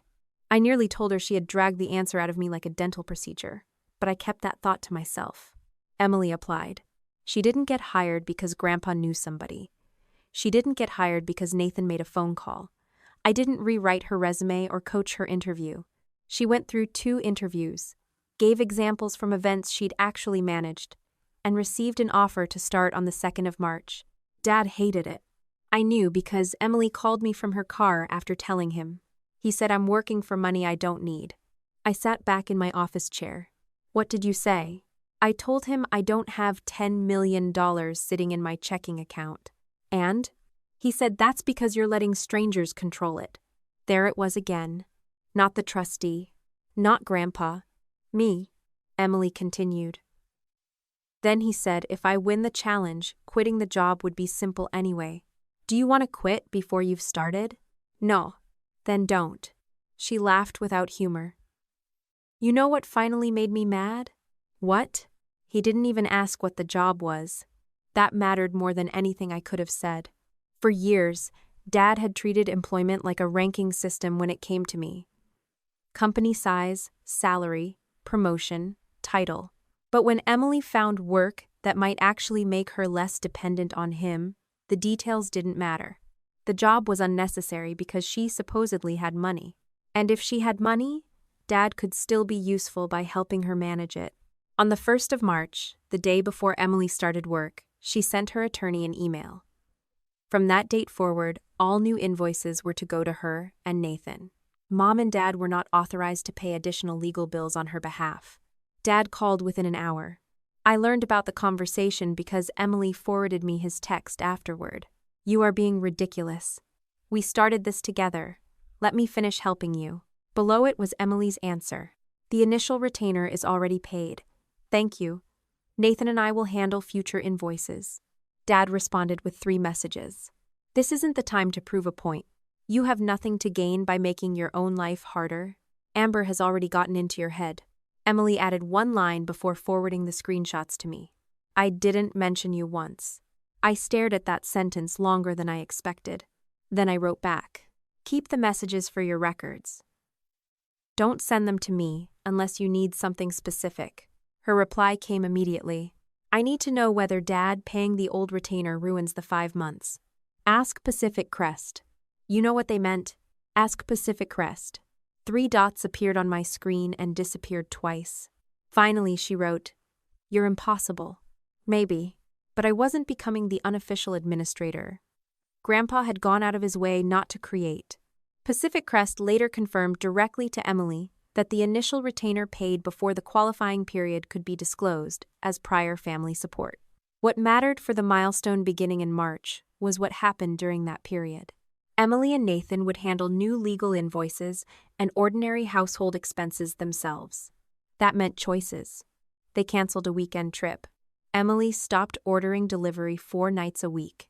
Nathan moved a planned furniture purchase to later in the year. None of it was poverty. That was important. Nobody in this story was starving because Grandpa had put $10 million in trust. They were simply discovering that there was a difference between being able to afford something and having parents willing to erase the cost. Mom responded 3 days after Emily started work. She sent money. The transfer memo said groceries. Emily returned it. Mom sent it again. Emily returned that one too. Then Barbara texted her, "Don't be ridiculous. I'm your mother. You just started a new job. Let me make your first month easier." Emily replied, "Please stop paying things for us. Nathan and I are handling our household expenses now." Mom answered, "You don't stop being my daughter because some bank tells you to pretend you don't need your family." Emily forwarded the exchange to me that night. Her message said, "Do I need to save this?" I called her instead of answering. Save it because you're documenting your own finances, not because you're building a case against Mom. What's the difference? Intan, you think Pacific Crest won't care? I think you should ask them what documentation they want. I'm not the trustee. She groaned. I know that. Good. I just want to do this right. The sentence surprised me. Not because Emily had never wanted to succeed. She did. But success in our family had usually meant somebody else removed the obstacles first. I sat down at my dining table. What are you actually asking me? How would you do it? Do what? 5 months. Work. Bills. Documentation. All of it. I almost answered automatically. Open a separate folder. List every fixed expense. Create a monthly budget. Save pay stubs. Keep returned transfer confirmations. Review subscriptions. Set aside legal invoices before discretionary spending. I could have built the entire system for her in 20 minutes. And there was a small part of me that wanted to. Not because I wanted to help. Because I wanted to watch her discover how much work ordinary adulthood required. Finally, the word appeared in my head before I could stop it. Finally, you have to learn. I hated how satisfying it felt. That wasn't wisdom. It was old anger wearing glasses. So I gave her one thing. Start with what actually leaves your account every month. Okay? Not what you think you spend. What leaves? Then what? You decide. Amber. You asked what I would do. That's where I'd start. Can you at least look at my budget when I'm done? No. Why not? Because if I build it with you, you'll start wondering whether you're doing it my way. Maybe your way works. It works for me. She went quiet.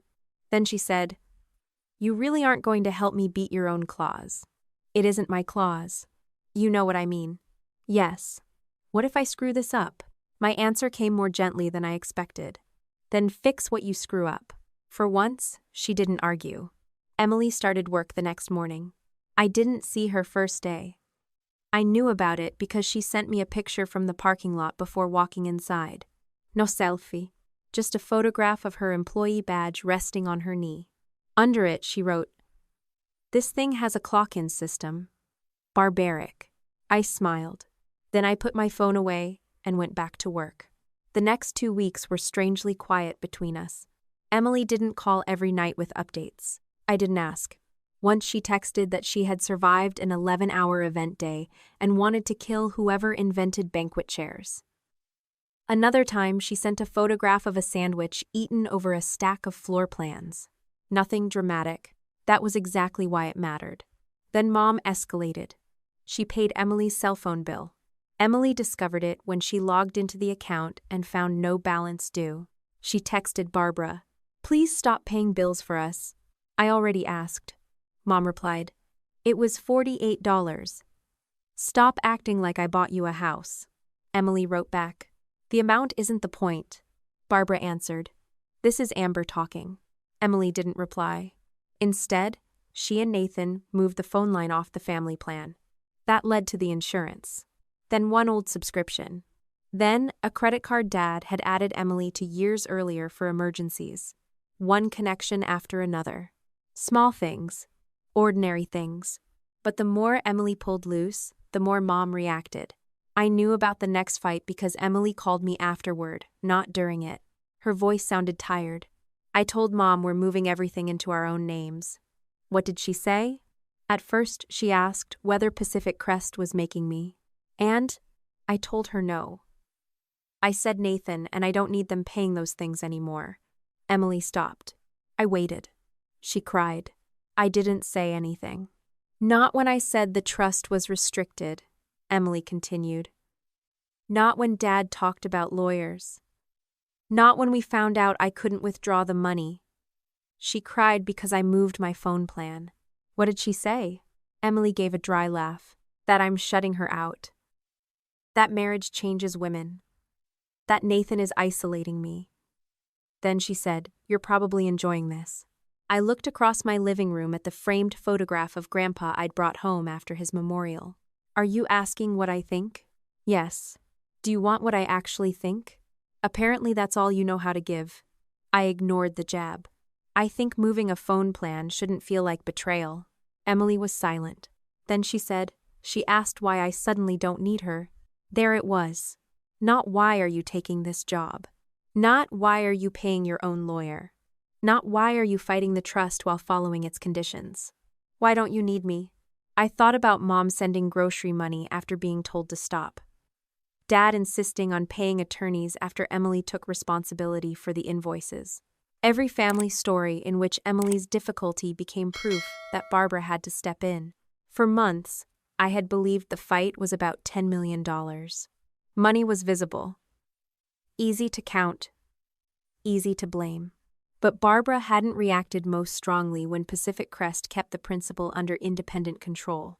She reacted when Emily said, I can pay this myself. Emily spoke again. Do you think Grandpa saw this?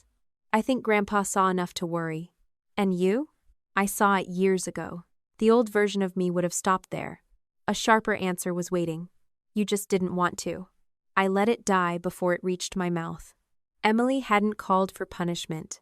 She was beginning to see something. That was different. What am I supposed to do with that? She asked. I don't know. You always know. No. I usually know what I would do. What's the difference? This time it has to be yours. She breathed out slowly. Then she said, I have work in the morning. Then go to bed. Boss Sue. Good night, Emily. Good night. The call ended. I sat there with my phone in my hand, thinking about how strange it was that my sister had begun taking responsibility for her own life because she wanted to prove Grandpa wrong. She still believed I might have influenced him. She still had a lawyer. The The trust challenge hadn't disappeared. Nothing between us was fixed. But by trying to defeat the judgment she thought Article 7 had made about her, Emily had started dismantling the exact system Grandpa had been afraid would follow her into the inheritance. And that was when I stopped believing our family's real fight was about $10 million. By the middle of March, Emily had been working long enough for the novelty to wear off and not long enough for anything to feel natural. Her first few weeks had been filled with small victories she could photograph and send me, like a completed floor plan or a vendor schedule that finally balanced. Then real work arrived, which meant mistakes, tired mornings, impatient supervisors, and problems that didn't disappear because somebody loved you. At the same time, she and Nathan kept separating their finances from Mom and Dad. They moved their phone service completely off the family plan. Nathan changed the payment information on an insurance policy Dad had been covering. Emily removed herself from a shared family credit card she'd kept for what Richard always called emergencies. They canceled 2 subscriptions Mom still paid because they had once been bundled under her account. Finally, Emily opened a separate checking account they used only for household expenses, so she could show herself as clearly as Pacific Crest what they were actually paying. None of that was dramatic. That was exactly why Barbara hated it. The first unsolicited payment came through the same payment app Mom had used for years to send Emily money for birthdays, groceries, and whatever she decided counted as an emergency. Emily sent me the screenshot after returning it. $500. The note said, "First month cushion. Love you." Below it was another screenshot showing the refund. Then came Mom's text. "Why are you making everything difficult just to prove something to Amber?" Emily replied that this wasn't about me. She said she and Nathan had decided to handle their own expenses and had already asked Mom not to send money. Barbara answered almost immediately. "You never cared about this before the trust.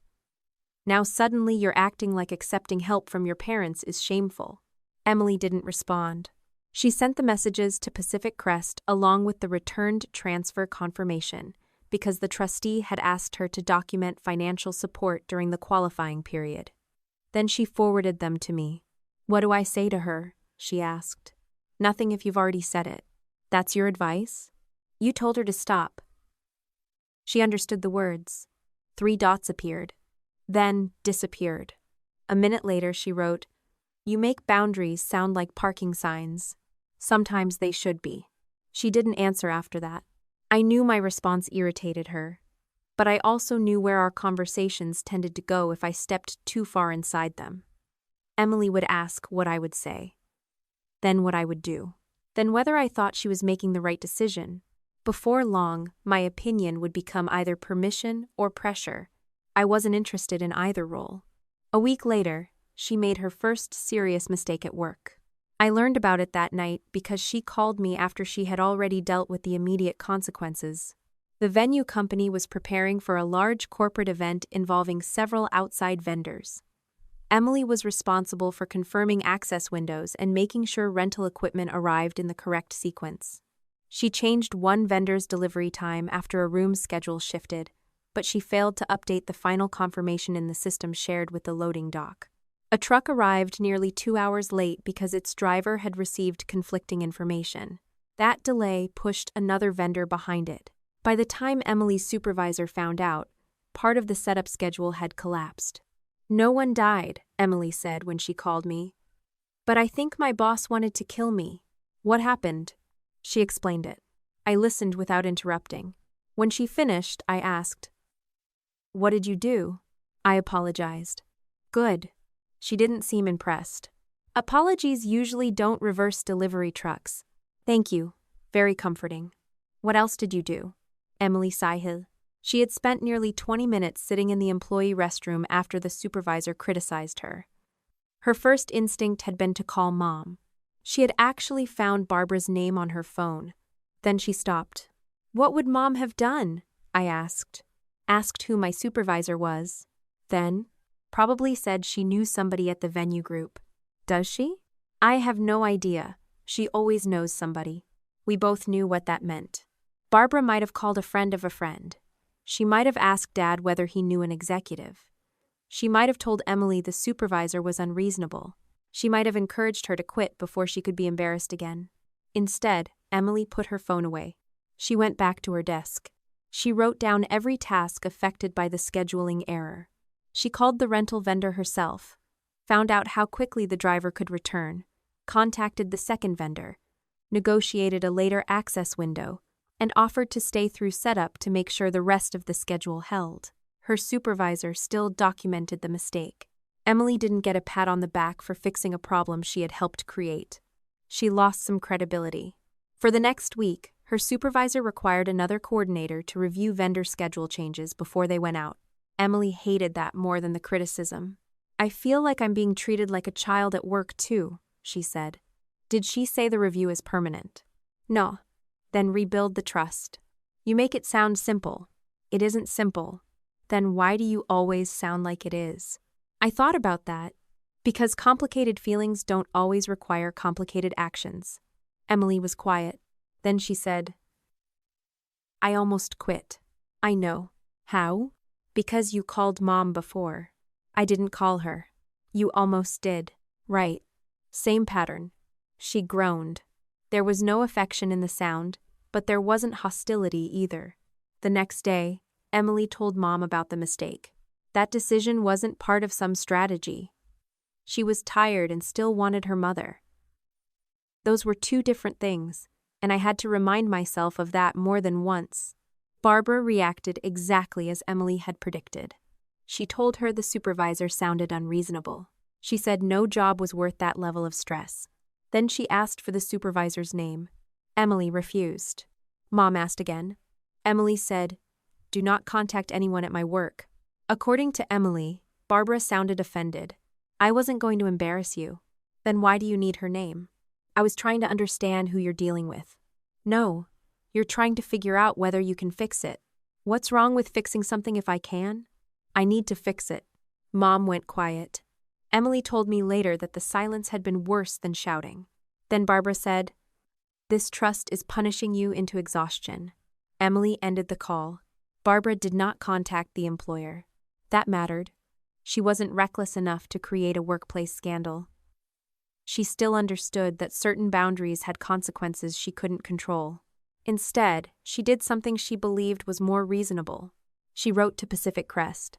Emily found out about the letter because her attorney received a copy through the existing communications around the trust dispute. She called me the same afternoon and emailed it while we were still on the phone. "Read the middle." I opened the attachment. Barbara's message was polite. That made it worse. She described herself as a concerned mother trying to make sure the trustee understood the human consequences of Article 7. She said Emily was under considerable stress. She mentioned the new job, the legal expenses, the changes Emily had made to her household finances, and what Barbara described as an abrupt refusal of normal family assistance. Then came the sentence Emily wanted me to see. "Our daughter continues to require meaningful family support, even if she has recently begun refusing that support in an effort to satisfy trust conditions." I read it twice. What did Pacific Crest say? They thanked her for her concern. Anything else? They said trustee decisions would be based on the trust terms and documentation provided by me, not a parent's opinion. Good. Emily didn't sound relieved. She told them I need help because I won't take her help. Yes. Does that make sense to you? It makes sense if she starts from the belief that you need her. Emily was silent. I kept reading. Barbara had listed examples. The legal retainer Dad had paid before March. The phone bill Mom paid before Emily moved the line. The occasional groceries. The old shared credit card. Every example had once been real, but Mom presented them as proof of a permanent condition. That was the pattern. Help someone repeatedly, then point to the history of help as evidence they cannot function without it. I said, save the letter. For the case? For yourself? What does that mean? It means don't decide what it proves today. Just keep it. Emily gave a tired laugh. Claire teaching you to be boring?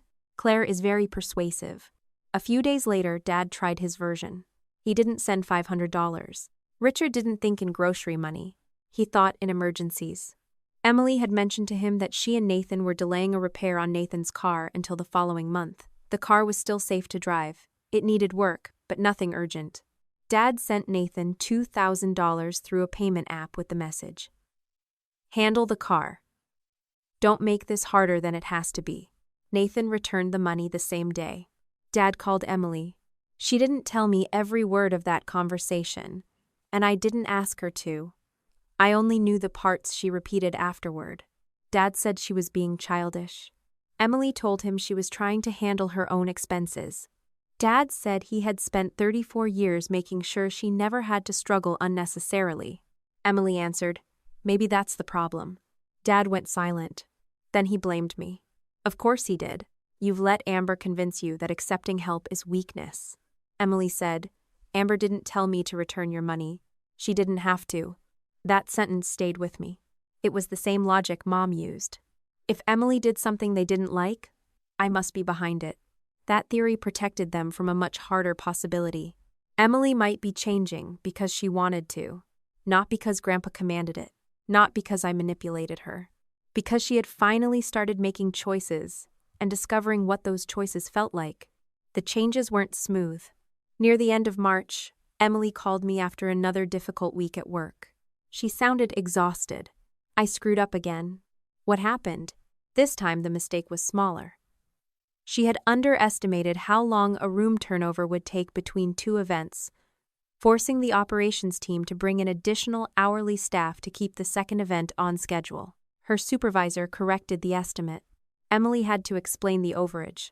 There was no disaster, but she was embarrassed. "I don't think I'm good at this." "You've been there 4 weeks." That's not an answer. It is. What if I'm just proving Grandpa right? There it was. The fear underneath almost everything she'd been doing. She hadn't taken the job because she believed Grandpa. She had taken it because she wanted to defeat him. Every mistake felt like evidence against her. "Grandpa didn't say you couldn't work," I said. "He put a 5-month condition on me like I'm on probation. The trust has a condition. Your employer has a learning curve. Those aren't the same thing." You defend him every time. No, you do. I think he had reasons. That doesn't mean every choice he made was perfect. Emily went quiet. I continued. "You made a bad estimate. What happened?" "My supervisor showed me where my timing assumption was wrong." "Can you use that next time?" "Yes." "Then use it." She laughed bitterly. "You really have no sympathy." That irritated me. I have sympathy. I just don't think sympathy requires pretending this is catastrophic. Maybe it feels catastrophic to me. Then feel it. She stopped. I realized how harsh it sounded and nearly corrected myself. Instead, I slowed down. "Feel embarrassed. Be angry. Go complain to Nathan. Eat ice cream. Whatever. But tomorrow the estimate will still need fixing." Emily didn't answer for several seconds. Then she said, "Mom would tell me to quit." "I know. You would tell me to go back. I'm telling you there's a third option." "What?" "You decide." She sighed. "You're exhausting too." "Runs in the family." That got a small laugh out of her. She didn't quit. In early April, Barbara sent another payment. This time she called it emergency help. Emily hadn't asked for it. There was no emergency. She returned the money and then called me. I told them I'm done discussing money. "Both of them?" "Yes." "What did they say?" Dad said family doesn't keep score. I looked at the $1 bill in my wallet and nearly laughed. "What did Mom say?" She cried. I waited. Emily continued. "She asked what happened to me." That hurt her. I could hear it. Not because she believed she had done something wrong, because she had wanted her mother to be proud of her. Instead, every step toward independence was treated like evidence that somebody had stolen her. "What did you tell her?" I asked. I said I was trying to handle my own life. The phrase stopped me. I handle it. For years, those words had been mine. I had learned them at 9 years old because there hadn't been another option.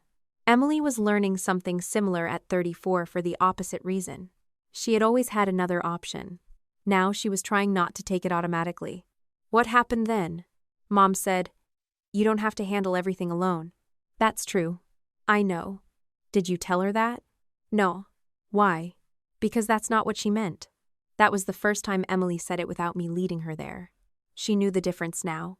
There was receiving help you chose.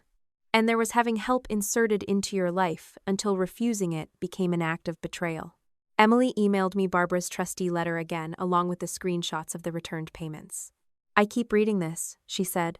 Why? Because she told Pacific Crest I need family support. She did, but I told her to stop. Yes, and when I stopped taking the help, she used the fact that she used to help me as proof that I still needed it. I didn't answer. She went quiet. Then she asked the question I had spent years answering for myself. What if Mom doesn't just think I need help? Her voice dropped. What if she needs me to need it? I leaned back in my chair. There were 100 things I could have said. Finally, I told you. Grandpa saw it too. All of them would have felt good for about 5 seconds. None of them would have helped her decide whether the pattern she was seeing was real. So I said, don't believe that because I believe it. What? Look at what she does when you need help. Then look at what she does when you don't. Emily was quiet. That's not an answer. It shouldn't be. Why? Because if I give you the answer, you'll spend the next year wondering whether I put it in your head. She didn't like that. I could tell, but she didn't argue. A few minutes later, she said, I told them I'm not discussing my income, bills, legal fees, or trust requests with them anymore. Okay? If they send money again, I'm returning it. Okay. If Mom asks you what I'm doing, I'll tell her to ask you. Emily breathed out. Thank you. It was a small sentence. I didn't make it bigger than it was. After we hung up, I opened the folder where I'd been keeping copies of the trust dispute materials. Barbara's letter went beside Emily's screenshots. No crimi. No forged signature. No stolen account. Just a mother who had been asked repeatedly to stop helping and couldn't seem to understand why her daughter would ever want her to. 2 days later, Dad tried sending another payment. Emily returned it within minutes. Then she sent both our parents the same message. I love you. I am not discussing my finances with either of you anymore.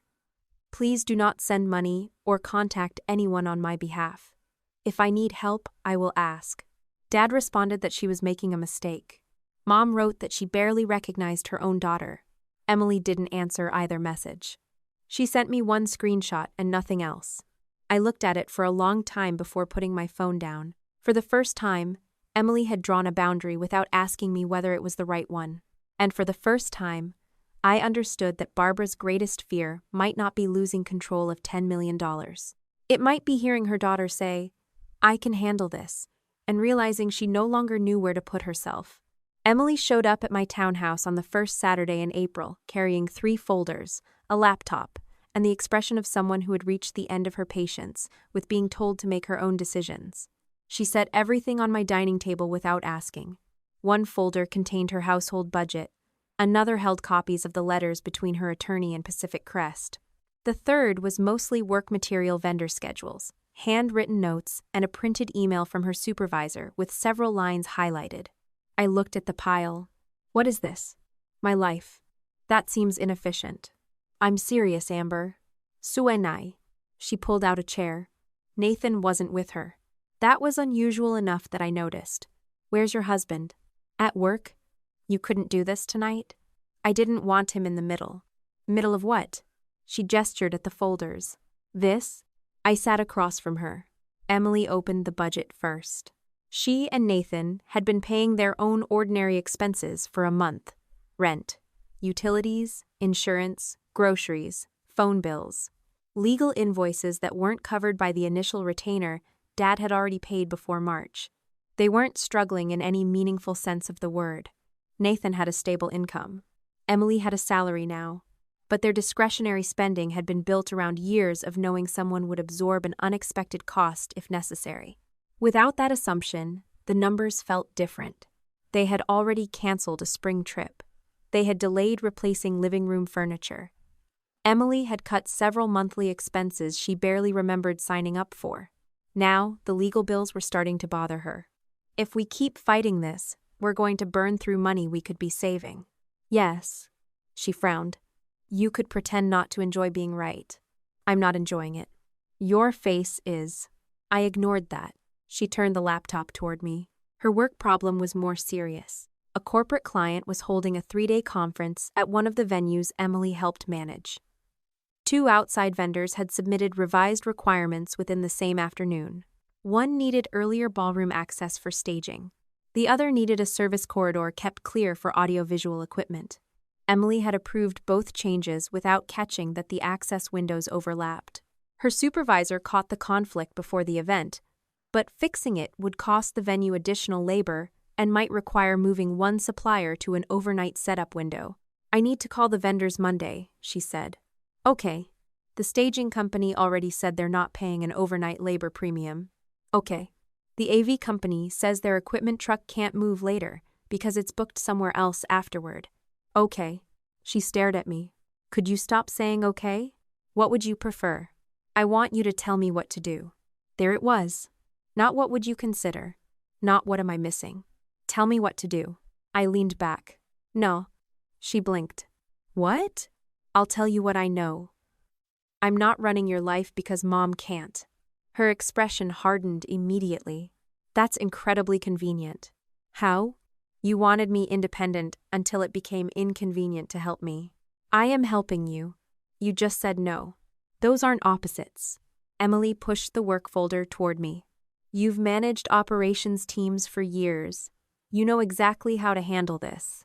"I know how I would handle it." "Then tell me." "No." Her chair scraped against the floor as she leaned back. "Do you hear yourself?" "Yes. You've spent years criticizing Mom and Dad for doing everything for me, and now the minute I actually ask you for something useful, you decide I need some character-building exercise." That hit closer than I liked. I looked at the highlighted email again. There was a part of me that wanted to say she had finally reached the stage everyone else reached years earlier. A supervisor wasn't her mother. A vendor wasn't Dad. A mistake didn't disappear because someone loved her. And yes, some part of me wanted her to experience the discomfort. I had been managing my own failures since I was a kid. I knew what it felt like to sit alone with a problem because nobody was coming. For years, I'd told myself I wanted Emily to become capable. Sitting across from her that morning, I had to admit there was something uglier mixed into it. Part of me wanted her to know what it had cost me. I folded my hands. "You're right about one thing." Emily looked suspicious. "I do know what I would do." "Finally? And part of me wants to make you figure it out the hard way because that's how I had to learn." She stared at me. I continued. "That part of me isn't wise. It's just tired and angry." The room went quiet. Emily's expression shifted. But I didn't ask whether she understood. I wasn't confessing so she could absolve me. "When you call me with a problem," I said, "sometimes I think, finally you have to sit in it. Finally you don't get rescued before it hurts." Her mouth tightened. "That's awful." "Yes. You really think that?" "Sometimes." She looked down at the table. I waited. Then she asked, "So how is what you're doing now any different?" "Because I'm not going to punish you either." She looked back at me.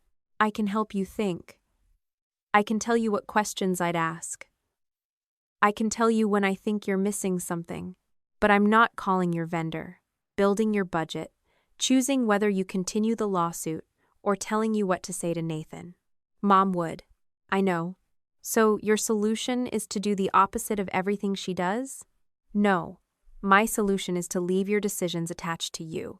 Emily rubbed both hands over her face. "I hate talking to you. That's been well documented." That almost made her smile. Almost. I pulled the vendor schedule closer.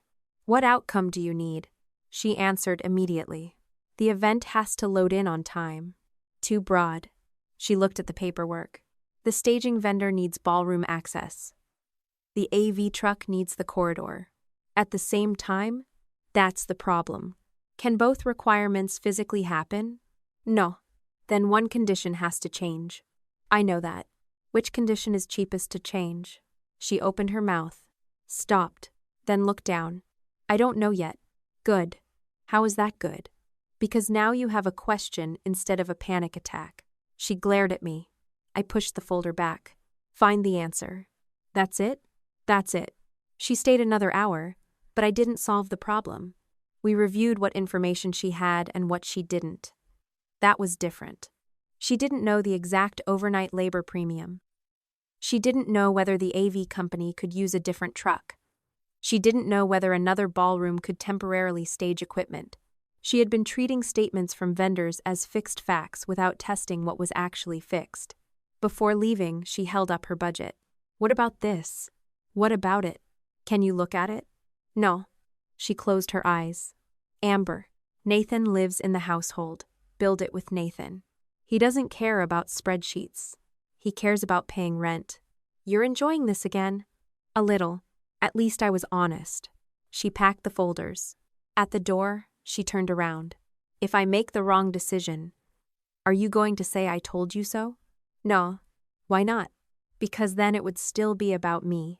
For once, Emily had no immediate answer. Monday afternoon, I received one text. Solved the loading problem. Cost us $900 in extra labor. My supervisor still made me own the overage. I wrote back. Good?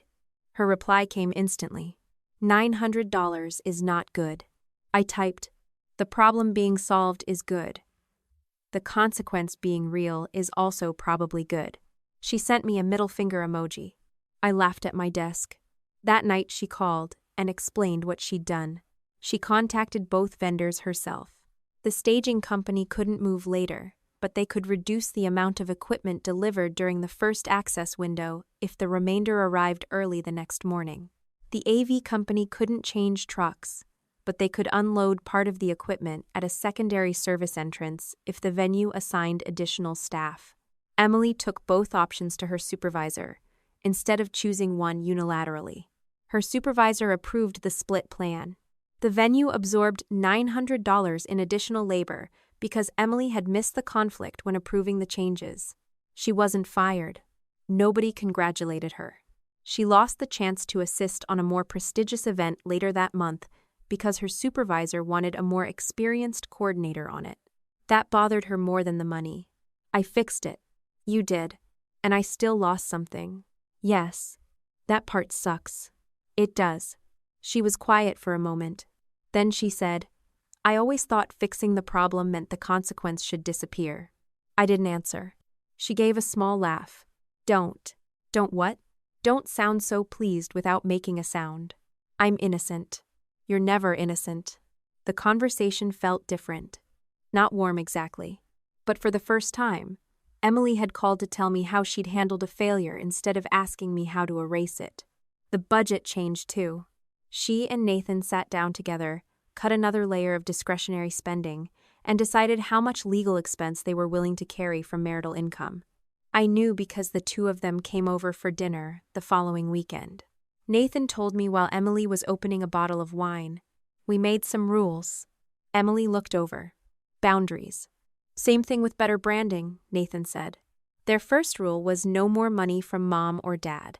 If an unsolicited transfer arrived, it would be returned and documented. Second, Richard would not pay another legal invoice.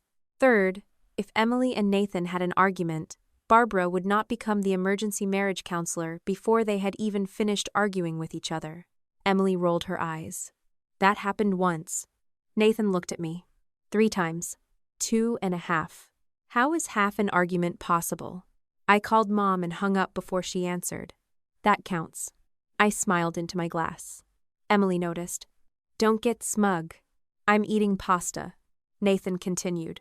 We're not cutting your parents out. We're just trying to stop turning every disagreement into a family meeting. Emily sat down. Mom thinks that means Nathan is isolating me. Nathan's face tightened. I asked, did she say that? Emily nodded. She said married women start changing when their husbands make them feel like their family is a problem. What did you say? I told her my husband didn't put Grandpa's trust in Article 7. Nathan lifted his glass slightly. That was a good day. I laughed. Emily did too. Then her face became more serious. I also told her I was still going ahead with the petition. That surprised me. I put down my fork. You are? Yes. Nathan didn't look surprised. They had obviously discussed it. Emily continued. I know what Mom is doing now. At least I think I do. That doesn't answer what happened with Grandpa. No. And I still don't know what's in the earlier draft. Neither do I. I need to know whether you influenced him. There was less accusation in the sentence than there would have been a month earlier, but the question remained. I respected that more than if she had suddenly declared me innocent because we were getting along. You should find out, I said. She looked at me. You're really okay with that? No. That surprised her. I'm not okay with having my relationship with Grandpa dissected in court papers. I'm not okay with your lawyer suggesting I manipulated an 87-year-old man. I'm not okay with paying Claire because Dad decided my handwriting was evidence of a conspiracy. Emily's expression changed. But if you believe the September restatement wasn't his free decision, you have the right to test that through the proper process. Even if it hurts you? Those are separate questions. Nathan leaned back. Emily looked down at her plate. I don't know whether I'm doing this because I need the truth or because I still want the trust changed. Maybe both. Does that make me terrible? No. Selfish? Probably partly. She gave me an irritated look. I shrugged. You're asking the wrong sister if you want flattering answers. A week later, Aunt Linda called me. She began with concern. Mom had spoken to her. Emily was stressed. Nathan was pulling away from the family. The lawsuit was dividing everyone. Grandpa would hate what was happening. I listened until Linda finally said, "Can't you two just agree to stop?" Stop what? The fighting. I'm not challenging the trust. You know what I mean. I don't. She sighed. Barbara says Emily won't even let them help with normal expenses anymore. That's Emily's decision. She says you encouraged that. I didn't. Amber. I interrupted gently. Emily asked Mom and Dad not to send money. They continued sending it. Emily returned it. That's the factual part I can give you. Linda was quiet. Then she said, Your mother is scared she's losing her daughter. Then she should talk to Emily about that. She says Emily won't listen. Then that's between them. You really aren't going to help? I'm not going to carry messages. Linda sounded disappointed. Maybe she thought I was being cold. Maybe I was. But 5 minutes after we hung up, I forwarded Emily one sentence. Aunt Linda called me about you and Mom. I told her to talk to you directly. I'm not carrying messages. Emily replied. Aunt Linda called me yesterday too. Then, Cousin Melissa this morning. And finally, every time I close one door, Mom finds someone else to knock on it. That sentence told me more than any psychological theory could have. Barbara didn't violate the boundary by sending another payment. She adjusted. If Emily wouldn't discuss finances with her, someone else could explain why family support mattered. If Emily wouldn't answer guilt directly, concern could travel through relatives. No single call was outrageous. That was what made the pattern effective. Aunt Linda genuinely cared. Melissa probably did too. Mom didn't need villains. She needed messengers. Emily started giving them the same answer. I'm fine. If Mom wants to talk to me, she can talk to me. I'm not discussing my finances. No speeches. No family manifesto. No mass blocking. Just the same boundary repeated until there was nothing interesting left to argue with. Richard responded differently. He focused on the petition. In the 3rd week of April, Emily called to tell me her attorney was ready to file. The petition would be limited. He wasn't asking a judge to hand Emily $10 million immediately. He was challenging the September 2025 trust restatement and Article 7 on the theory that Grandpa may have been subjected to undue influence during the period when the plan changed. Because Henry had been 87 and physically declining, the filing also raised capacity as an alternative concern that warranted examination. Claire walked me through it before the petition was filed. Capacity doesn't mean old, she said. And it doesn't mean sick. They're raising the issue because of timing and health, not because they've already proven he lacked it. I know he didn't. You can say what you observed. You can't diagnose legal capacity. Right. The important part is that once the challenge is formally before the probate court, the drafting chronology becomes directly relevant. I knew what she meant. The earlier drafts. Yes. What about privilege? Counsel are working through scope and objections. Some material will remain protected. Some factual drafting history may be produced because they've put intent and influence at issue. So I finally get to see it. If it's produced and you're entitled to see it, Claire knew me well enough by then not to let me skip conditions. The petition was filed on a Thursday. Nothing dramatic happened. No judge called an emergency hearing. No one froze the trust overnight. No process server appeared at my office. There was a case number, a filing date, a stack of allegations, and deadlines for responses. That was enough. I read the petition at my kitchen table. My visits with Grandpa were listed. The August conversation was listed. The yellow pad notes were described. The September restatement was compared to the earlier trust structure without yet describing the undisclosed draft in detail. When I reached the allegations about me, I had to stop and walk away for 10 minutes. Seeing Mom's narrative in a legal filing felt different from reading it in a family group chat. Family gossip evaporates if everyone gets bored. Court allegations sit on paper. I called Claire. Tell me I'm not allowed to write Emily a 12-page response. You're not allowed to write Emily a 12-page response. Thank you. Anything else? Tell me this doesn't mean the court believes it. It means her lawyer filed allegations on her behalf. Evidence comes next. I sat back down. Evidence comes next. The phrase should have reassured me. Instead, it made my stomach tighten. A few days later, Trustee Council circulated an index of documents the parties had agreed would be reviewed for production, subject to the court process and privilege limitations. Claire sent me the portion I was permitted to see. The first entries were things I already knew. The 12th of September 2025, amended and restated Revocable Living Trust. September 2025 Memorandum of Intent. August 2025 Client-Supplied Concept Notes. Yellow legal pad. Then I saw an earlier line. The 14th of July 2025 Draft Restatement 1. I stared at the date. July 14th. I opened my calendar on my phone even though I didn't need to. Grandpa and I hadn't had the kitchen conversation until August. I hadn't written a single word on that yellow legal pad when Draft Restatement 1 existed. I called Claire. Do you know what's in the July draft? Not yet. Does Emily? Her counsel has the same index. As far as I know, no substantive production has occurred yet, so all we know is the date. For now. I looked at it again. For 5 months, my family had built their case around a simple sequence. Amber talked to Grandpa.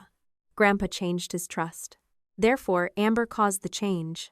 But there was now a document in the official drafting chronology dated weeks before I ever sat at Grandpa's kitchen table. It didn't prove what the document said. It didn't prove I was innocent. It didn't prove Emily was wrong. But for the first time, the timeline itself had opened a crack in the story my family had been telling.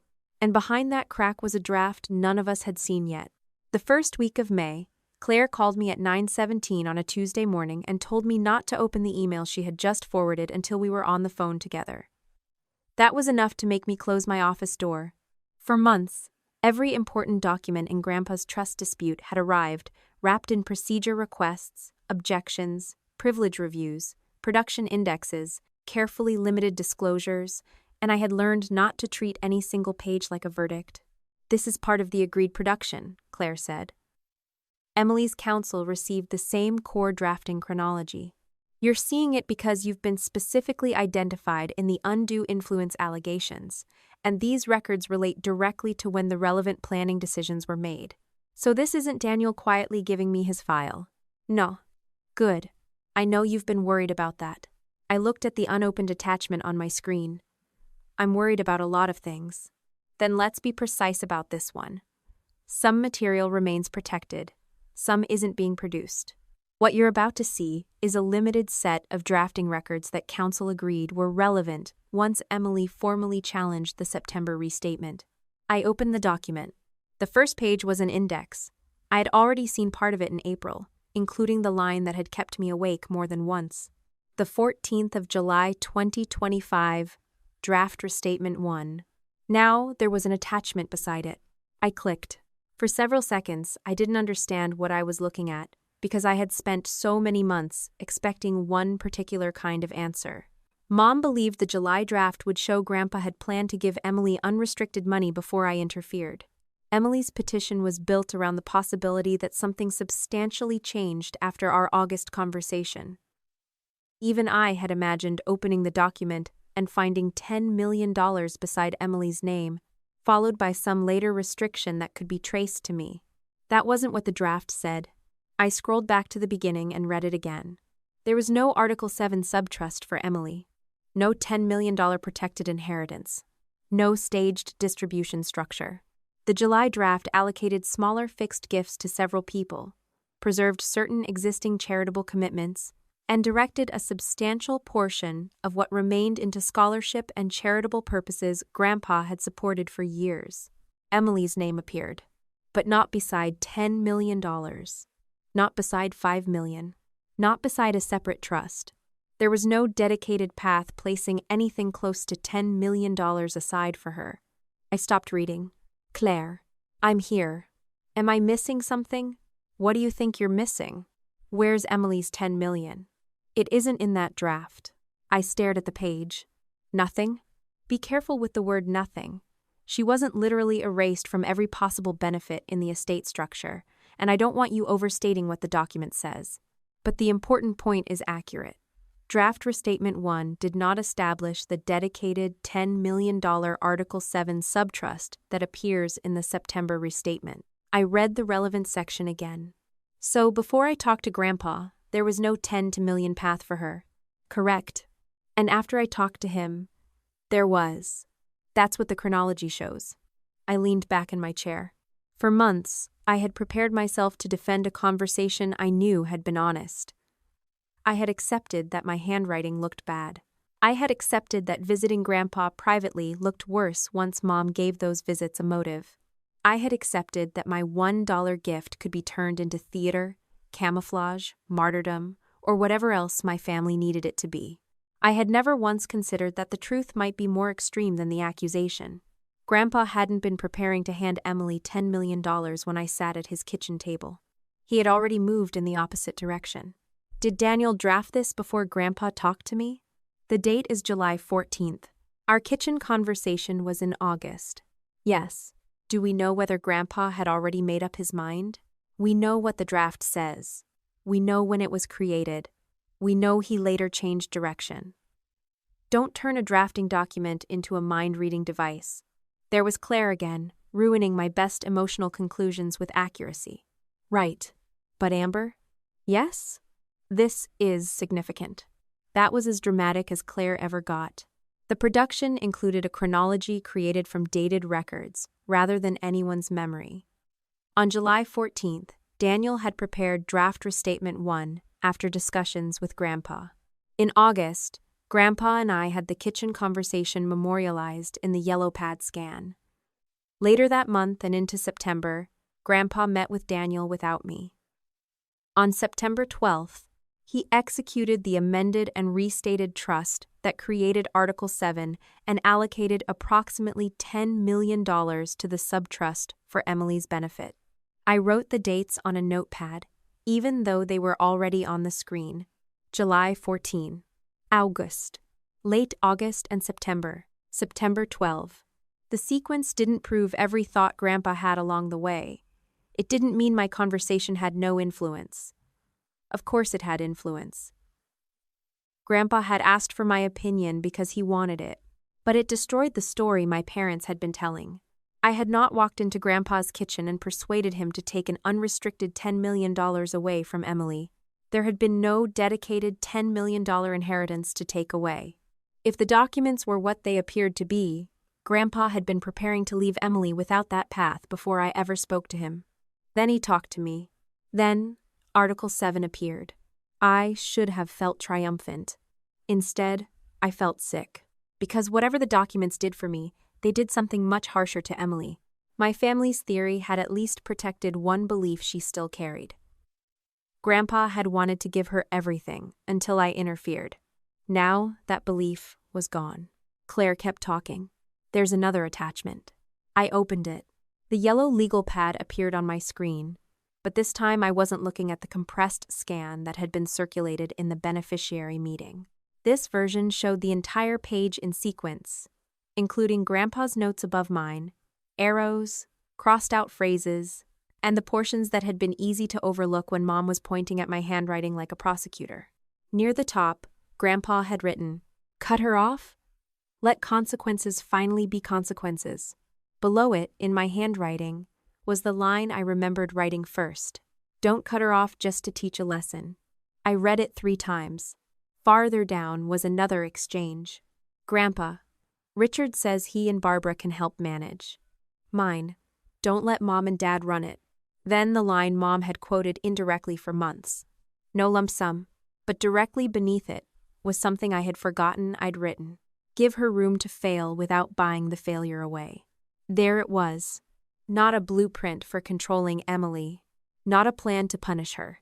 A conversation between an old man who had become frustrated enough to consider cutting his granddaughter out and the sister everyone believed hated her enough to make it happen. Except I hadn't. I had told him not to. I closed my eyes. For a second I was back in Grandpa's kitchen with peaches on the counter and the air conditioner losing its fight against August. He had looked tired. I had been impatient with him more than once during that conversation. We hadn't spoken gently about Emily. I hadn't pretended her choices were fine. But I had not asked him to destroy her. I had argued for a door. A difficult door. A door she might hate. But still a door. Claire asked, "Are you okay?" "I don't know. Take a minute." "I'm fine." That wasn't my question. I almost laughed. "Do you know what's strange?" "What?" I thought if something finally proved Mom wrong, I'd feel better. And? I mostly feel sorry for Emily. There was a pause. Those aren't mutually exclusive. I know. I looked at the July draft again. For most of my adult life, I had resented the way Emily received help before she even knew whether she needed it. But $10 million had never been the part I envied. I had built a career. I paid my own mortgage. I had retirement accounts, savings, a life that belonged to me. What bothered me was the ranking. The wedding toast had turned money into a public declaration that Emily mattered and I didn't. Now I knew Grandpa had never made that declaration. Dad had. I also knew something worse.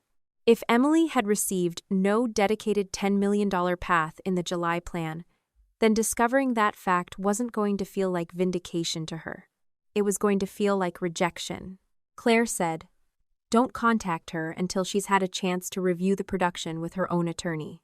I wasn't going to. Good. Is that because of the case? Partly. And partly because whatever you think she needs to hear right now is probably not what she needs to hear before her counsel explains what she's looking at. I looked at the yellow pad. She'll think I knew. Maybe. I didn't. I know. She won't. Then she can ask. That was the hard thing about boundaries when you had spent years using silence as armor. Sometimes the correct thing to do looked exactly like the old thing. Wait. Don't chase. Don't over-explain. Trust that another adult can ask the question when she's ready. Emily called the next evening. It was after 8. I was washing a coffee mug when my phone lit up with her name. I answered. Neither of us said hello. Her breathing was uneven, but she wasn't crying. "Before you talk to him," she said. "I got nothing?" I dried my hand and leaned against the counter. That's what the July draft shows. Nothing. Claire told me not to describe it that broadly. There were smaller family gifts and the estate structure was different. But no, there wasn't a dedicated $10 million subtrust for you. Emily was quiet. Then she asked, "You never saw that draft?" "No." "You didn't know it existed?" I knew there were earlier planning alternatives after I read Grandpa's memorandum of intent. I didn't know what they said until yesterday. You expect me to believe that? The words sounded automatic rather than angry. Yes. You talked to him about cutting me out. He told me he was considering it. And you never asked whether he'd already done something? I asked what he was trying to accomplish. I didn't ask to inspect his documents. Why? Because it was his estate. She laughed once, but there was no humor in it. I've spent 6 months saying you took $10 million away from me. I didn't answer. I put it in a court petition. I know. My lawyer put your visits with Grandpa in a filing. I know. Mom told everyone you did this. I know that too. Her voice broke slightly on the next question. Why didn't you tell me you stopped him? There was the temptation. I could have said because you wouldn't have believed me. I could have said because you laughed at me at your wedding. I could have said because you spent years accepting every ugly thing Mom said about me, as long as it made your life easier. All of those things contained truth. None answered the question. I didn't know there was a July draft, I said. I knew he was considering cutting you out. I told you that. No. You said you asked him not to punish me.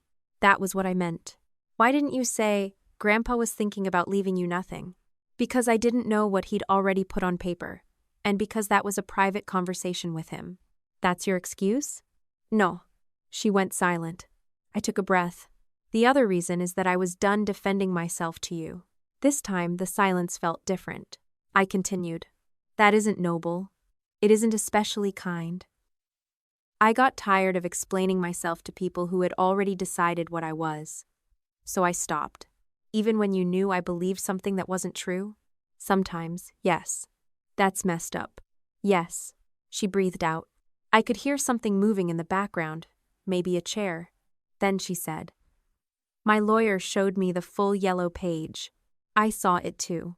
You wrote not to cut me off. Yes. And the line about Mom and Dad? Yes. You really didn't want control? No. Then why were you involved at all? Grandpa asked me. That's not enough. For a moment, she sounded like the old Emily again. I almost snapped back. Then I remembered what she had just lost. Not money. A story. The story that Grandpa adored her without reservation. The story that only I had changed his mind. The story that her inheritance had been stolen rather than reconstructed. I cared what happened to you, I said. She didn't answer. I was angry at you, I continued. I thought you took advantage of Mom and Dad sometimes. I thought you used helplessness when it was convenient. I still think you let them treat me badly because the system worked for you. Her breathing sharpened. But I didn't want Grandpa to erase you. Why? Because making you dependent on Mom and Dad forever wasn't a consequence. It was surrender. Emily was quiet for so long that I checked the screen to make sure the call hadn't dropped. Finally, she said, I have to go. Okay. No speech? What would I say? I don't know. Neither do I. She ended the call. I didn't call back. 2 days passed. Then 3. Claire told me Emily's counsel had requested additional time to evaluate the new production before taking the next procedural step. Nobody withdrew anything yet. Nobody won anything. The legal case slowed while the emotional one accelerated. Dad called me on Friday. His first sentence told me exactly how the family theory had changed. An old draft doesn't prove Dad was thinking clearly when he signed in September. He sat down at my desk. So we're done with the part where I took Emily's money? I didn't say that. You don't need to. Your grandfather was 87, Amber. He was. He was physically declining. Yes.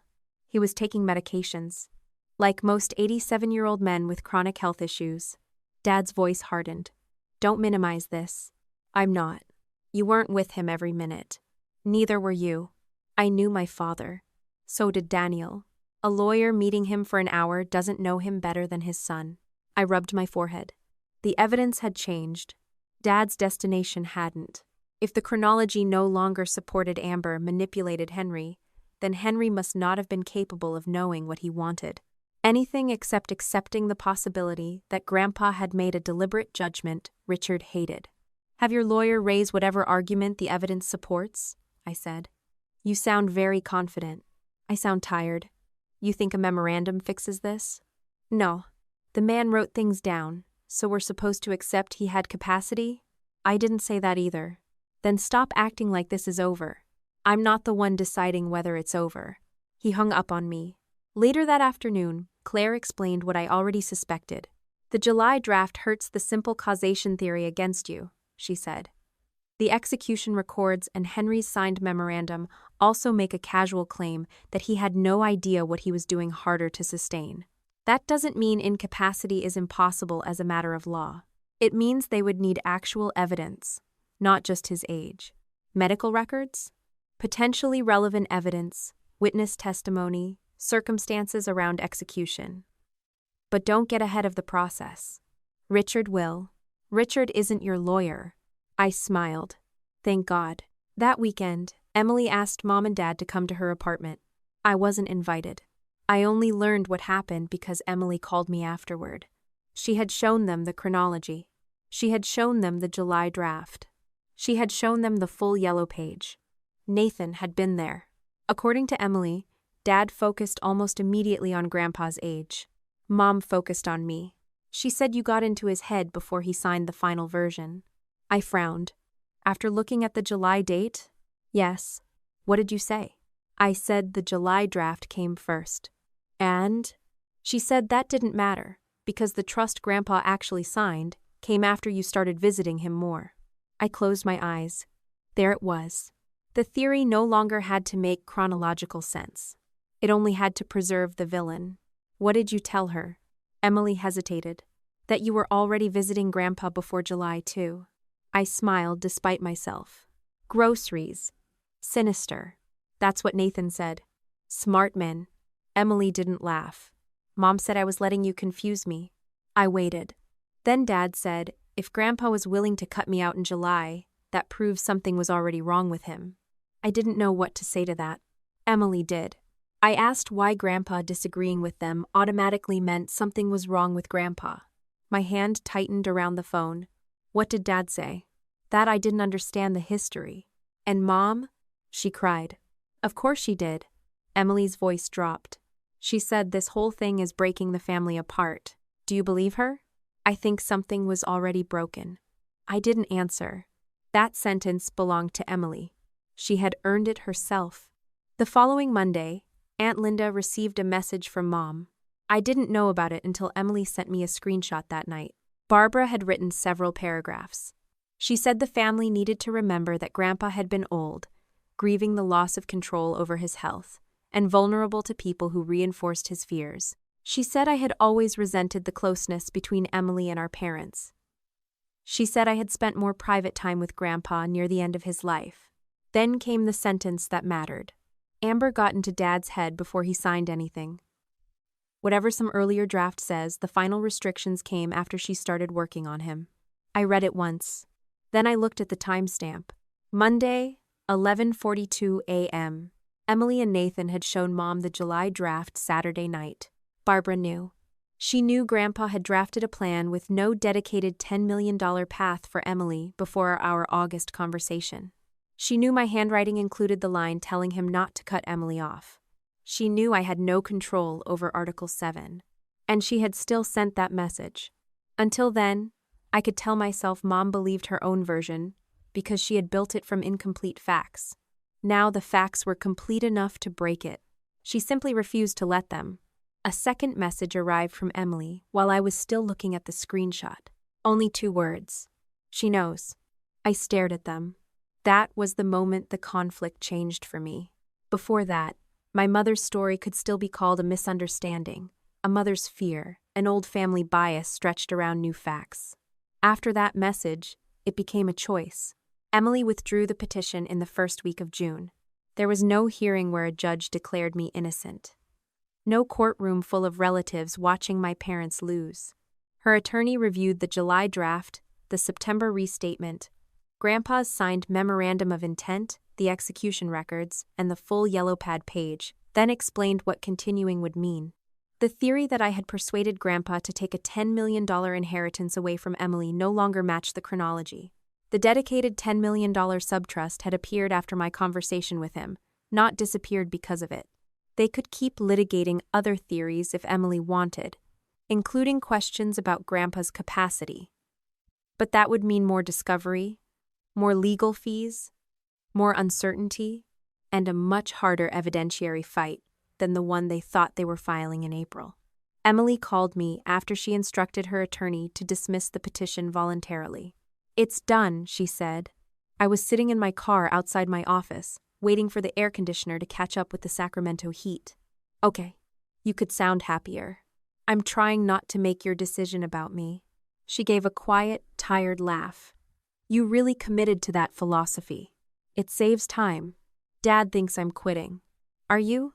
No. Then you aren't. She was silent for a few seconds. My lawyer said we could keep digging into capacity if I wanted. Grandpa was old. His health was getting worse. But we'd need evidence that actually matters, not just his birthday. That sounds right. I don't have it. I waited, Emily continued, and I don't think I believe it anymore. That mattered. She wasn't saying Grandpa had made the perfect decision. She still hated parts of Article 7. She still thought he could have talked to her instead of building a structure around a problem he thought he saw. But disliking his decision was different from pretending he hadn't made it. What did Dad say? I asked. He wants me to get another lawyer. Of course he did. He says my attorney became too cautious after the July draft. He says we should find someone willing to challenge the whole restatement. Do you want to? No. Then don't. He said he already spent money on this. I closed my eyes. There it was. Not the truth. Not Grandpa. Investment. Effort. Money already spent. A failed campaign that needed to be justified by continuing it. What did you tell him? Emily's voice changed slightly. Firmer. I told him. This is my trust. I'm done litigating it for you. I smiled. How'd that go? He hung up. Runs in the family. This time she laughed. That afternoon, Richard called me instead. You convinced her to drop it. No. Don't insult me. I didn't know she had decided until after she told her lawyer. She talks to you constantly now. Not constantly. Enough. I leaned back in my chair. Dad. Emily is 35 years old. She turned 35 4 days ago. Don't use that like it suddenly made her an expert. I wasn't. Then stop pretending she made this decision without influence. The irony was almost impressive. For 6 months, he had argued that my influence over another adult made her decisions suspect. Now Emily had made a decision he disliked, so again someone else must have put it in her head. What would count as her own decision? I asked. What? Seriously. If she agrees with you, she's thinking clearly. If she disagrees with you, someone influenced her. What decision could she make that you would accept as hers? He didn't answer. Instead, he said, Your grandfather would hate what you've done to this family. I almost reminded him that Grandpa had built the trust specifically to remove us from Emily's financial decisions. I didn't have to. A week later, the last major piece of the drafting record answered him for me. Claire sent it to me after counsel finished reviewing another batch of non-privileged materials. It wasn't from Daniel's private legal notes. It was a direct email exchange between Dad and Grandpa that Henry had saved with his own records and later forwarded as background when discussing the trust structure. The first email was from Richard. It had been sent before the September restatement. Dad wrote that if Henry planned to leave Emily a substantial inheritance, there was no reason to complicate it with an outside institution. He said Emily had always done best with family support. He said he and Mom could help her manage the money so she didn't make costly mistakes. I could hear his voice in every sentence. Practical, confident, certain that help meant authority. Grandpa's reply was much shorter. That is exactly what concerns me. Emily needs a structure none of us can operate for her. If every consequence still passes through her parents, nothing changes. I read it twice. Then I read Dad's email again. Months earlier, at Emily's wedding, Richard had raised a glass and treated Grandpa's trust like proof that his father had finally endorsed the way he raised his daughters. $10 million for Emily, $1 for Amber. Grandpa knew who mattered. Except Grandpa's own email said almost the opposite. Article 7 hadn't been built to continue Dad's role. It had been built to remove him from it. I called Claire. Does Emily have this? Her counsel received the same production. Good. Don't forward it around the family. I wasn't planning to. Claire paused. I believe you now when you say that. Progress. The next day, Emily asked me to meet her at Daniel's office. The legal challenge was ending, but she had questions about several records Grandpa had preserved.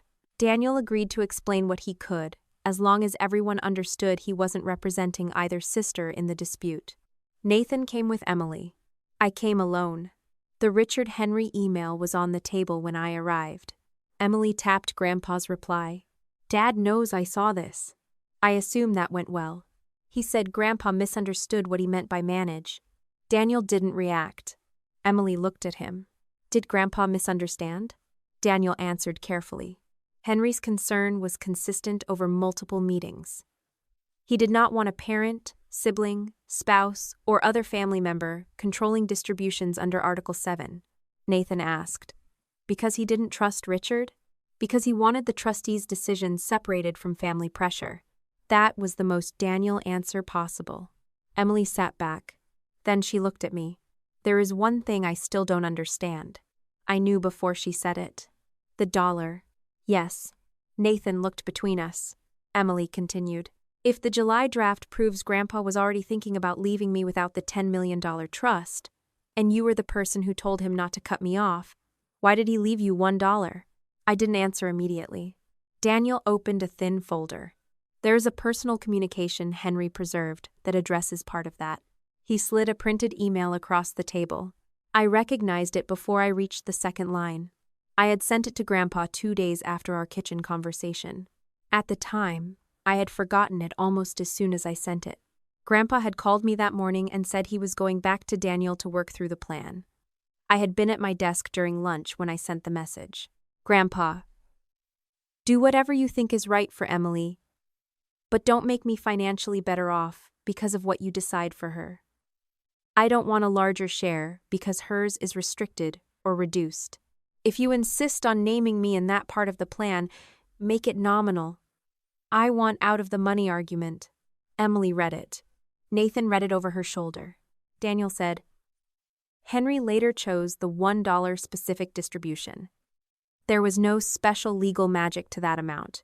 It reflected a decision he wanted documented. Emily looked at me. So you really asked for it? I asked not to profit. Why didn't you tell me? I told you I didn't want a financial interest. You never showed me this. No. Why? I could have given her a noble answer. That would have been another lie. I did it for me. Her eyebrows pulled together. I didn't give you my inheritance. I didn't sacrifice $10 million so you could have it. Grandpa had already structured the rest of his estate around other beneficiaries and charitable plans. I just didn't want my future tied to whatever he decided about you. But you knew how it would look. Yes, you knew Mom would use the dollar against you. I suspected she would use anything she had. Then why keep it? Because I was tired of participating in the contest. She stared at me. I continued. Every dollar Grandpa gave one of us was going to become proof of who he loved more. I didn't want a bigger number. I didn't want your restrictions to create a benefit for me. I wanted out. Emily looked down at the email again. Her eyes were wet, but she wasn't crying. I laughed at you. I knew what she meant. The wedding. I remember. I sat there while Dad told a whole room Grandpa thought you were worth $1. Yes. And you already knew you'd asked for it. Yes. Why didn't you stand up and say that? There were months of answers behind that question. Anger, pride, exhaustion, the belief that explaining myself never changed anything. I was done defending myself to you, I said. Emily flinched. I didn't soften it. That was one of my mistakes. I thought if people wanted the wrong version of me badly enough, I could just let them have it. I told myself silence meant I was above the fight. What did it mean? That Mom got more room to talk. Emily nodded slowly. I believed her because it was easier. Yes. Her head came up. I could see she expected me to take that back. I didn't. She took a breath. And because it benefited me. Yes. Nathan stayed quiet. Emily wiped beneath one eye with her thumb. I don't know how to apologize for 6 months of accusing you of manipulating a dying man. Then don't try to compress it into one sentence. She looked at me. That was all I gave her. Not forgiveness. Not punishment. Time. Richard announced the family dinner a little over a week later. His text went to about a dozen relatives. We have allowed grief and legal misunderstandings to divide this family for long enough. Barbara and I would like everyone to come to dinner Sunday, so we can put the ugliness behind us and move forward as a family. I declined. 2 minutes later, Aunt Linda called. I know you don't want to come. Correct. I think you should. That's surprising. Your mother has been calling people. I know. No, Amber, I mean after she knew. That changed the conversation. Linda had received Mom's message, claiming I'd gotten into Grandpa's head before he signed the final trust. She had assumed Barbara was reacting emotionally to incomplete information. Then Emily showed her the July draft date. Linda checked the timestamp. Mom had sent the smear message after seeing the chronology. I want to hear the facts from the people involved, Linda said. Not through Barbara. Not through Richard. Not through another group text. I looked at Richard's invitation again. 6 months earlier, I would have said no. Let them believe what they want. Believe whatever makes dinner easier. I knew where that road went. Fine, I said. I'll come. I brought no presentation. No blown-up documents. No dramatic folder of secret evidence. Emily already had copies of the relevant records. Aunt Linda had Mom's message on her phone. I brought myself. The dinner was at my parents' house on the last Sunday in June. The same dining room where I had spent half my childhood being told Emily needed more because I could handle less.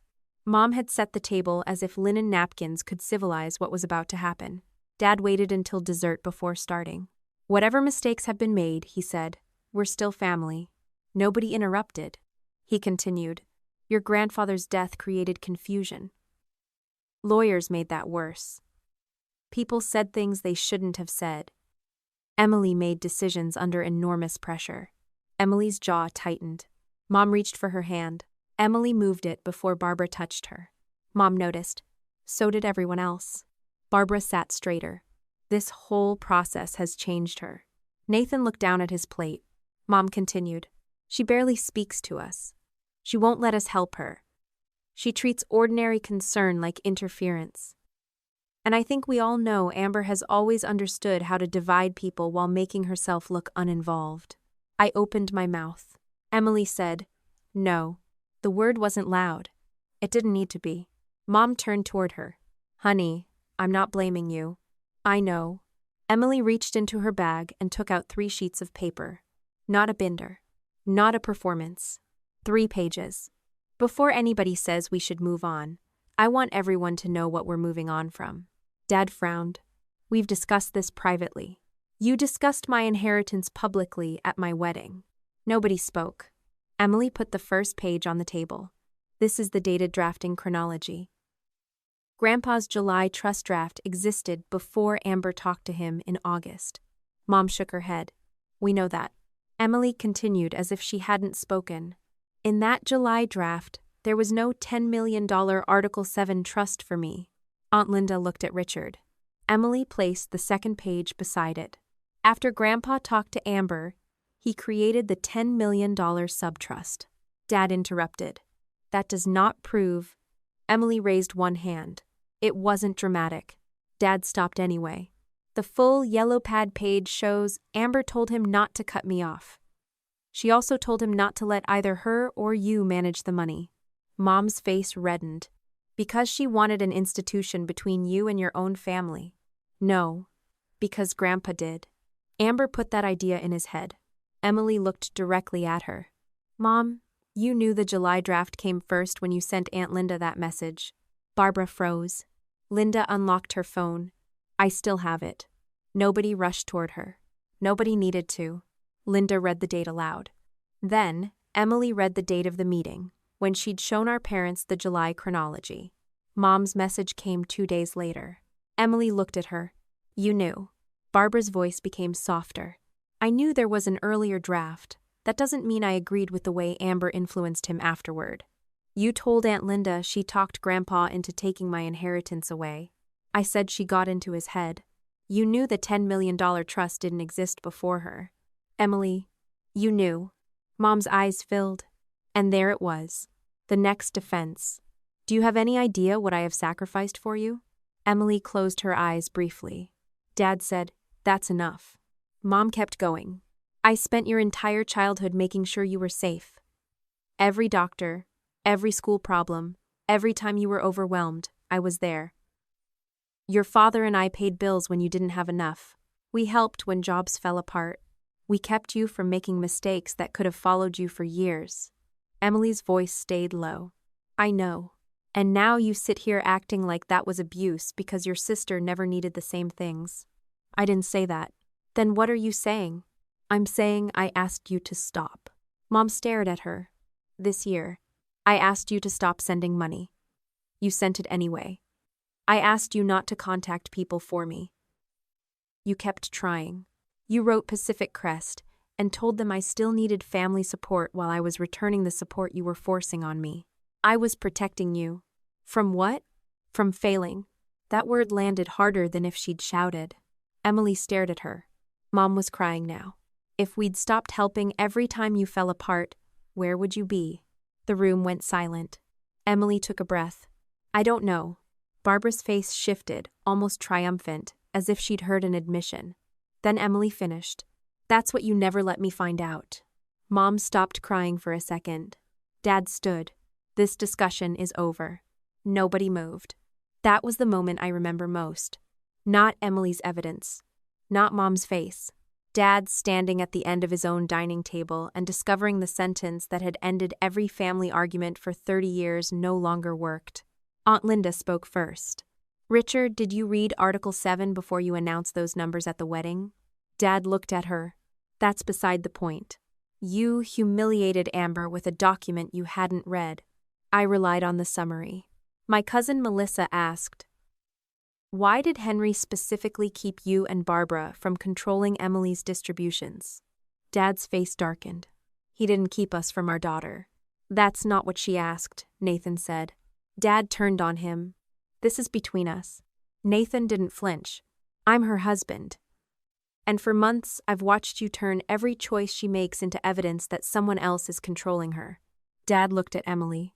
Are you going to let him speak to me like that? Emily's expression changed. I saw it happen. Not anger. Recognition. Dad was asking her to make Nathan's behavior his issue because he couldn't control Nathan directly. No, Emily said. Dad's shoulders loosened slightly. Then she continued. I'm going to let Nathan speak for himself. Dad stared at her. Mom turned toward me. This is what you wanted. I had been waiting for that sentence. You got what you wanted, she said. You turned her against us. No. You've hated the way we loved her since you were a child. No. You couldn't stand that she needed us. I looked at Emily, then back at my mother. Emily made a decision. You're just not used to decisions you didn't make for her. Mom's mouth opened. Nothing came out. One of my uncles shifted uncomfortably. A relative across the table said, We didn't know any of this. I looked at her. You didn't ask. It wasn't kind. It wasn't cruel either. It was true. For years, people had accepted whatever explanation created the least inconvenience. Amber doesn't come around because she's cold. Emily needs more because she's fragile. Barbara is helping. Richard knows best. Grandpa chose favorites. Nobody had asked, because asking might have required choosing not to believe the easiest version. The dinner ended without reconciliation. No one applauded Emily. Nobody lined up to apologize to me. 2 relatives hugged Mom before leaving.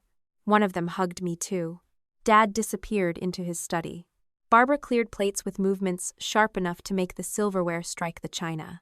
Emily and I walked outside together. Nathan went ahead to their car. The June air was still warm even after dark. Emily stood beside me near the curb. Can we fix us? I looked at her. 5 months earlier, I might have answered too quickly in one direction or the other. Yes, because part of me had always wanted a sister. No, because part of me wanted her to pay longer. Neither answer felt wise. We can build something different. Her eyes filled again. That's not the same as fixing it. No. What does different mean? I don't know yet. She nodded. I continued. But we're not going back. Her phone started ringing inside her bag. She took it out. Mom. We both looked at the screen. Months earlier, Emily would have answered before the second ring. If Mom cried, Emily would have apologized. If Mom said she needed her, Emily would have gone back inside. If Mom called what happened at dinner a misunderstanding, Emily would have spent hours trying to make everyone feel better. The phone rang. Emily watched it. Then she pressed the side button and silenced the call without answering. She put the phone back in her bag. I'll call her when I decide I'm ready. I didn't tell her that was the right choice. I didn't tell her I was proud. I didn't tell her what to do next. I just walked with her toward Nathan's car, while behind us the lights in my parents' dining room stayed on. The truth had finally been said in the room, where our family had spent years avoiding it. Now we had to find out whether any of us could live differently once there was no old story left to hide inside. The month after that family dinner was less dramatic than the 6 months before it, which was probably why it mattered more. Nobody stood up at another table and exposed anyone. No lawyer called with a document that changed the meaning of our childhood. Mom did not suddenly understand herself, and Dad did not wake up one morning humbled by Grandpa's email. What changed was smaller and much harder to fake. Emily started enforcing the boundaries she had announced, and the rest of us had to decide whether we believed her enough to stop interfering. She sent Mom and Dad one written message so there would be nothing to debate later. No unsolicited money, no paying bills without permission, no contacting her employer, landlord, bank, attorney, or trustee on her behalf. No asking relatives to carry messages when she had already declined a conversation. If either of them ignored those rules, Emily would pause contact for a period she chose instead of arguing until everyone was exhausted. Nathan read the message before she sent it, not because he controlled what she wrote, but because they had agreed that decisions affecting their household should belong to both of them. She didn't send it to me for approval. I only saw it later, after Mom violated it. Barbara lasted 9 days. A large envelope arrived at Emily's apartment with a check inside. It wasn't $500 for groceries this time. Mom had written enough to cover several months of the expenses she knew Emily and Nathan had cut while paying their remaining legal balance. There was a note attached, telling Emily she had suffered enough and should stop proving a point nobody asked her to prove. According to Emily, that was the sentence that almost made her cash it, not because she wanted the money. Because for 35 years, relief had usually arrived in her mother's handwriting. She didn't call me. She didn't call Dad. She and Nathan discussed it, photographed the check for their records, mailed it back by track delivery, and then Emily sent Mom one text. I asked you not to send money. I'm taking a 2-week break from calls and visits. I will contact you after that. Mom called 7 times. Emily didn't answer. Barbara called Nathan twice. He didn't answer either. Then Aunt Linda called Emily and said her mother was devastated. Emily told her, I love you, but I'm not discussing Mom through you. Linda apologized and changed the subject. That was the entire interaction. When Emily told me later, I said, good. She looked at me through the phone screen. You realize that's your favorite word now. It's efficient. You could say you're proud of me. I almost did. Then I stopped. Do you need me to be? She thought about it. No. Then that's probably better. She rolled her eyes, but she smiled. Dad tried a different route. He called me. Talk some sense into your sister. I was standing in the grocery store deciding whether $7 was a reasonable price for strawberries. No, Amber, that's between you and her. She isn't speaking to us. Then I assumed something happened. You know exactly what happened. I know what Emily told me. You sent money after she asked you not to. Your mother sent it. And you're calling me to fix the result. He exhaled hard. Families help each other. Then let her tell you what help she wants. You're enjoying this. That accusation had become almost comforting in its predictability. No, Dad, I'm buying strawberries. He hung up. I bought the strawberries. A year earlier, I might have spent the rest of the afternoon replaying the call, constructing better answers, wondering whether I had been too harsh. That day, I drove home, washed the fruit, and finished my laundry. The fact that Dad was angry no longer created an assignment for me. Emily's new life was not glamorous. That mattered too. She and Nathan were financially fine. Nathan had a stable physical therapy career, and Emily's salary gave their household enough income to live comfortably in Sacramento if they paid attention. They weren't eating canned beans in the dark because Grandpa had cruelly locked away $10 million. They simply stopped living with the assumption that every overspent month had a parental emergency fund behind it. They postponed the trip they'd once planned for summer. They kept the living room furniture they had complained about since getting married. Emily discovered that 3 separate subscription services had been charging her for months because she had forgotten they existed. She canceled them. Nathan joked that Article 7 had finally defeated streaming television. Then Emily forgot to schedule one of their utility payments after changing the automatic payment source from an old account linked to a family arrangement. A late fee appeared. $28. She called me that evening. I have failed adulthood. What happened? I paid a $28 stupidity tax. She explained the bill. I waited for the part where she asked what to do. It never came. I paid it, she said. Then I fixed autopay. Okay. I also put the due dates on the calendar. Okay. And before you say it, no, I'm not asking whether Pacific Crest needs a notarized confession that I once paid a bill 3 days late. I laughed. She continued. Ihenled. The words landed differently than I expected. For most of my life, I handled it had meant nobody was coming. At 9 years old, it meant Grandpa drove me to a recital because my parents had chosen another crisis. At 25, it meant I stopped calling home when something went wrong. At 39, it had become part of the armor I wore so comfortably that I sometimes forgot armor was supposed to come off. Emily wasn't saying it because nobody cared. Nathan cared. I cared, in my own imperfect way. She was saying it because the problem was hers, and she had solved it. Yes, I said. You did. She smiled. A week later, Mom called her about a completely ordinary problem involving a package that had been delivered to my parents' house in Emily's name. Barbara offered to call the retailer, contact the shipping company, drive the box over immediately, and find out why the address hadn't been updated. Emily said, I already handled it. Mom apparently went quiet. Emily had changed the shipping address online, arranged for Dad to leave the package on the porch, and planned to pick it up after work. Nothing else was required. Barbara said, I was only trying to help. Emily answered, I know. I don't need help with this. Mom didn't scream. She didn't cry. She simply had nowhere to insert herself. When Emily told me about it, I understood why Grandpa had written Article 7 the way he did. The most important change wasn't that a corporate trustee stood between Barbara and $10 million. It was that ordinary life kept presenting Emily. With moments nobody could turn into a family crisis, unless Emily allowed them to. On August 2nd, the 5-month qualifying period ended. Emily had started her job on March 2nd. For 5 consecutive months, Pacific Crest had records showing regular employment, household expenses paid by Emily and Nathan, legal invoices paid from their own funds after March 1st, and unsolicited transfers from Mom and Dad returned rather than absorbed into their budget. There had been mistakes, adjustments, arguments, and one humiliating $28 late fee. There had not been perfection. Grandpa hadn't required perfection. On August 3rd, Pacific Crest approved Emily's first incentive milestone. She called me after work. I got it. I knew what she meant. Congratulations. That sounded painful. I practiced. She laughed.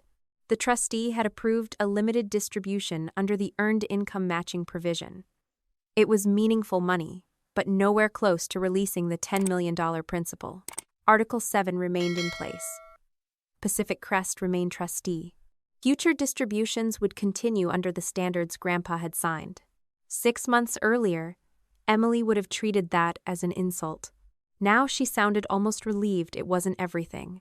I made a plan, she said. I smiled because she hadn't asked me to make one. Want to hear it? Sure. She intended to keep most of the distribution invested conservatively rather than changing their lifestyle.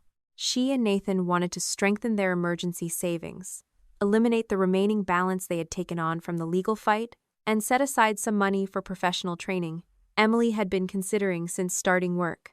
Then she stopped. Say it. Say what? The thing you're thinking. I'm thinking you already have a plan. That's never stopped you from having opinions. Fair. I considered what she had told me. What's the biggest risk? She was quiet for a moment. That I start treating the next distribution like something I'm already entitled to spend. That's what I was going to ask. I know. Then why did you need me? I didn't. There was no accusation in it. She sounded pleased. That was the final reversal Grandpa had never lived to see. Emily had begun the entire fight because she wanted $10 million to prove Article 7 had misjudged her. By the time she received her first legitimate distribution, she no longer needed the money to prove anything to me. Mom and Dad did not celebrate the milestone. Dad sent Emily one message, saying he was glad Pacific Crest was finally releasing what should have been hers all along. Emily didn't argue. She wrote back, "I earned the first milestone under Grandpa's plan. I'm comfortable with that." Dad didn't respond. He had spent our lives using money like a gavel. He paid, therefore he decided. He provided, therefore he knew best. At the wedding, he had raised Grandpa's money above our heads and announced a winner. Now, neither daughter was asking him to keep score. Mom's reaction was quieter. She asked if Emily would come over so they could celebrate. Emily agreed to lunch the following week, but she chose a restaurant instead of going to our parents' house. She told Barbara in advance that she would leave if the trust, Amber, or money became an argument. I didn't ask how the lunch went. 2 days later, Emily volunteered the answer. Mom lasted 40 minutes before saying Grandpa made everything too complicated. "What did you do?" "I paid my half and left." "That seems expensive." "It was a salad. Those can be dangerous." She laughed. Then she became serious. "I told her I'll try again next month." That surprised me. "You're going back?" "Eventually." "Why?" "Because I don't want no contact. I want contact that doesn't require me to become the old version of myself." I nodded, even though she couldn't see me. "Does that bother you?" "No." It sounded like it might. "That's because part of me still wants consequences to look dramatic." She was quiet. I continued. "I used to think if Mom ever got caught doing this, the satisfying ending would be both of us walking away forever and never looking back. And now? Now I think your relationship with her is yours." Emily laughed softly. "Look at you. Don't ruin it." We had our harder conversation a few days later. Not the dramatic one at Daniel's office, when she first learned why I had asked Grandpa for the $1 interest. Not the family dinner where she corrected our parents in front of everyone. This one happened on my couch with takeout containers on the coffee table. Emily had asked whether we could talk about the wedding. I almost said we already had. Then I realized we had talked about the trust. Mom, Dad, Grandpa, the lawsuit, and the dollar. We had never actually talked about what Emily had done to me before she knew any of those explanations. She put down her fork. I smiled. "Yes. When Dad said 10 million for me and $1 for you. Yes. I knew Mom was humiliating you. I didn't help her," she continued. I knew what she meant when she said even Grandpa knew who the failure was. I knew because I'd heard versions of it before. Yes. I didn't think it was fair. That made me look at her. But I let it happen because it made me the winner. There it was. Not Mom manipulated me. Not Dad pressured me. Not I was confused. "Emily, I liked being the person everyone chose," she said. "And whenever somebody called you jealous, it made everything easier because then I didn't have to ask whether I was benefiting from something ugly." I sat back. She looked down. "I'm sorry. I didn't tell her it was okay. It wasn't. I believe you." Her eyes came up. "That's not forgiveness." "No." "Do you think you'll forgive me?" "I don't know." She nodded. For some reason, that seemed to relieve her more than a quick yes would have. Then I gave her the part that belonged to me. I knew Mom was lying about me sometimes, and I stopped correcting it because I was tired. "You didn't owe everyone explanations." "No, but sometimes I used that as an excuse." Emily waited. I told myself I was protecting my peace. Sometimes I was. Other times I was punishing all of you by withholding anything that might complicate the story. She frowned. "How?" "I knew you thought I hated you more than I did. I let you." "Why?" "Because part of me wanted you to live with what you believed." She looked hurt. "I let the hurt remain. And when you started struggling this year, sometimes I was glad. I remember. I wanted you to understand what it felt like when nobody fixed things before they hurt. That's still pretty awful. I know. But you didn't actually leave me alone." "No." "You also didn't rescue me." "No." She smiled slightly. Annoying middle ground. Apparently that's where adulthood lives. We agreed on one rule that night. If either of us had a problem with the other, we would go to each other first. Not Mom. Not Dad. Not Aunt Linda. Not Nathan. Unless it affected him directly. No messengers. No family jury. No separate versions. It didn't make us best friends. Some weeks, Emily and I still irritated each other. She thought I could be condescending. She was correct. I thought she still looked for reassurance before decisions more often than she realized. I was probably correct too. But we had stopped treating every disagreement as proof of the roles our parents had assigned us. That brings me to today, August 8th. Emily and I met for coffee this morning at a place about halfway between our homes. She arrived 10 minutes late. I did not text Mom to ask where she was. Progress comes in many forms. We talked about her job. Her supervisor had removed the extra review requirement from her vendor schedules weeks earlier. Emily had recently been trusted with a larger event after proving she could catch conflicts before they reached the loading dock. She didn't say Grandpa would be proud. Neither did I. Grandpa had been right about some things and late about others. He had seen what our parents were doing to us, but he had watched too long before intervening. His final trust wasn't a perfect act of wisdom from a flawless old man. It was a correction. An imperfect one. Emily finished her coffee before I finished mine. When the check came, she reached for it. "I've got mine." "I assumed you did." She paid for her coffee. No speeches. No ceremony. When I opened my wallet to put my card away, the folded edge of the old dollar showed behind my driver's license. Emily saw it. Her hand stopped. "You kept it?" I pulled the bill out. It looked older than it had 9 months earlier. The corners were soft now, and one crease ran straight through George Washington's face from the number of times I'd folded and unfolded it without thinking. For a while, I thought it was an insult, I said. Emily looked at me. "And now?" I turned the bill over once between my fingers. Dad had held up that number at her wedding like it measured my value. Mom had wanted me to frame it so I would remember my place. Emily had laughed because, at the time, $1 for me and $10 million for her fit the story she'd been taught to believe. None of them had understood that I had asked Grandpa not to make his decision about Emily profitable for me. The dollar was never what he thought I was worth. It was the price of refusing to let their competition pay me. "I think I keep it because it was the first time I understood I could step out of the game entirely," I said. Emily looked down at her empty cup. "I wish I had figured that out sooner." "So do I." She gave me a look. I smiled. Then I put the dollar back in my wallet. My parents didn't become different people because the truth embarrassed them in front of the family. Mom still tests Emily's boundaries. Dad still talks as if every disagreement is a phase someone sensible will eventually correct. Some relatives understand more now. Others prefer the comforting version where everyone meant well and the whole thing simply got out of hand. I don't spend much time correcting those people anymore. The difference is that when the truth matters, I say it. Then I stop. Emily still has a long way to go before she knows what kind of relationship she wants with our parents. So do I.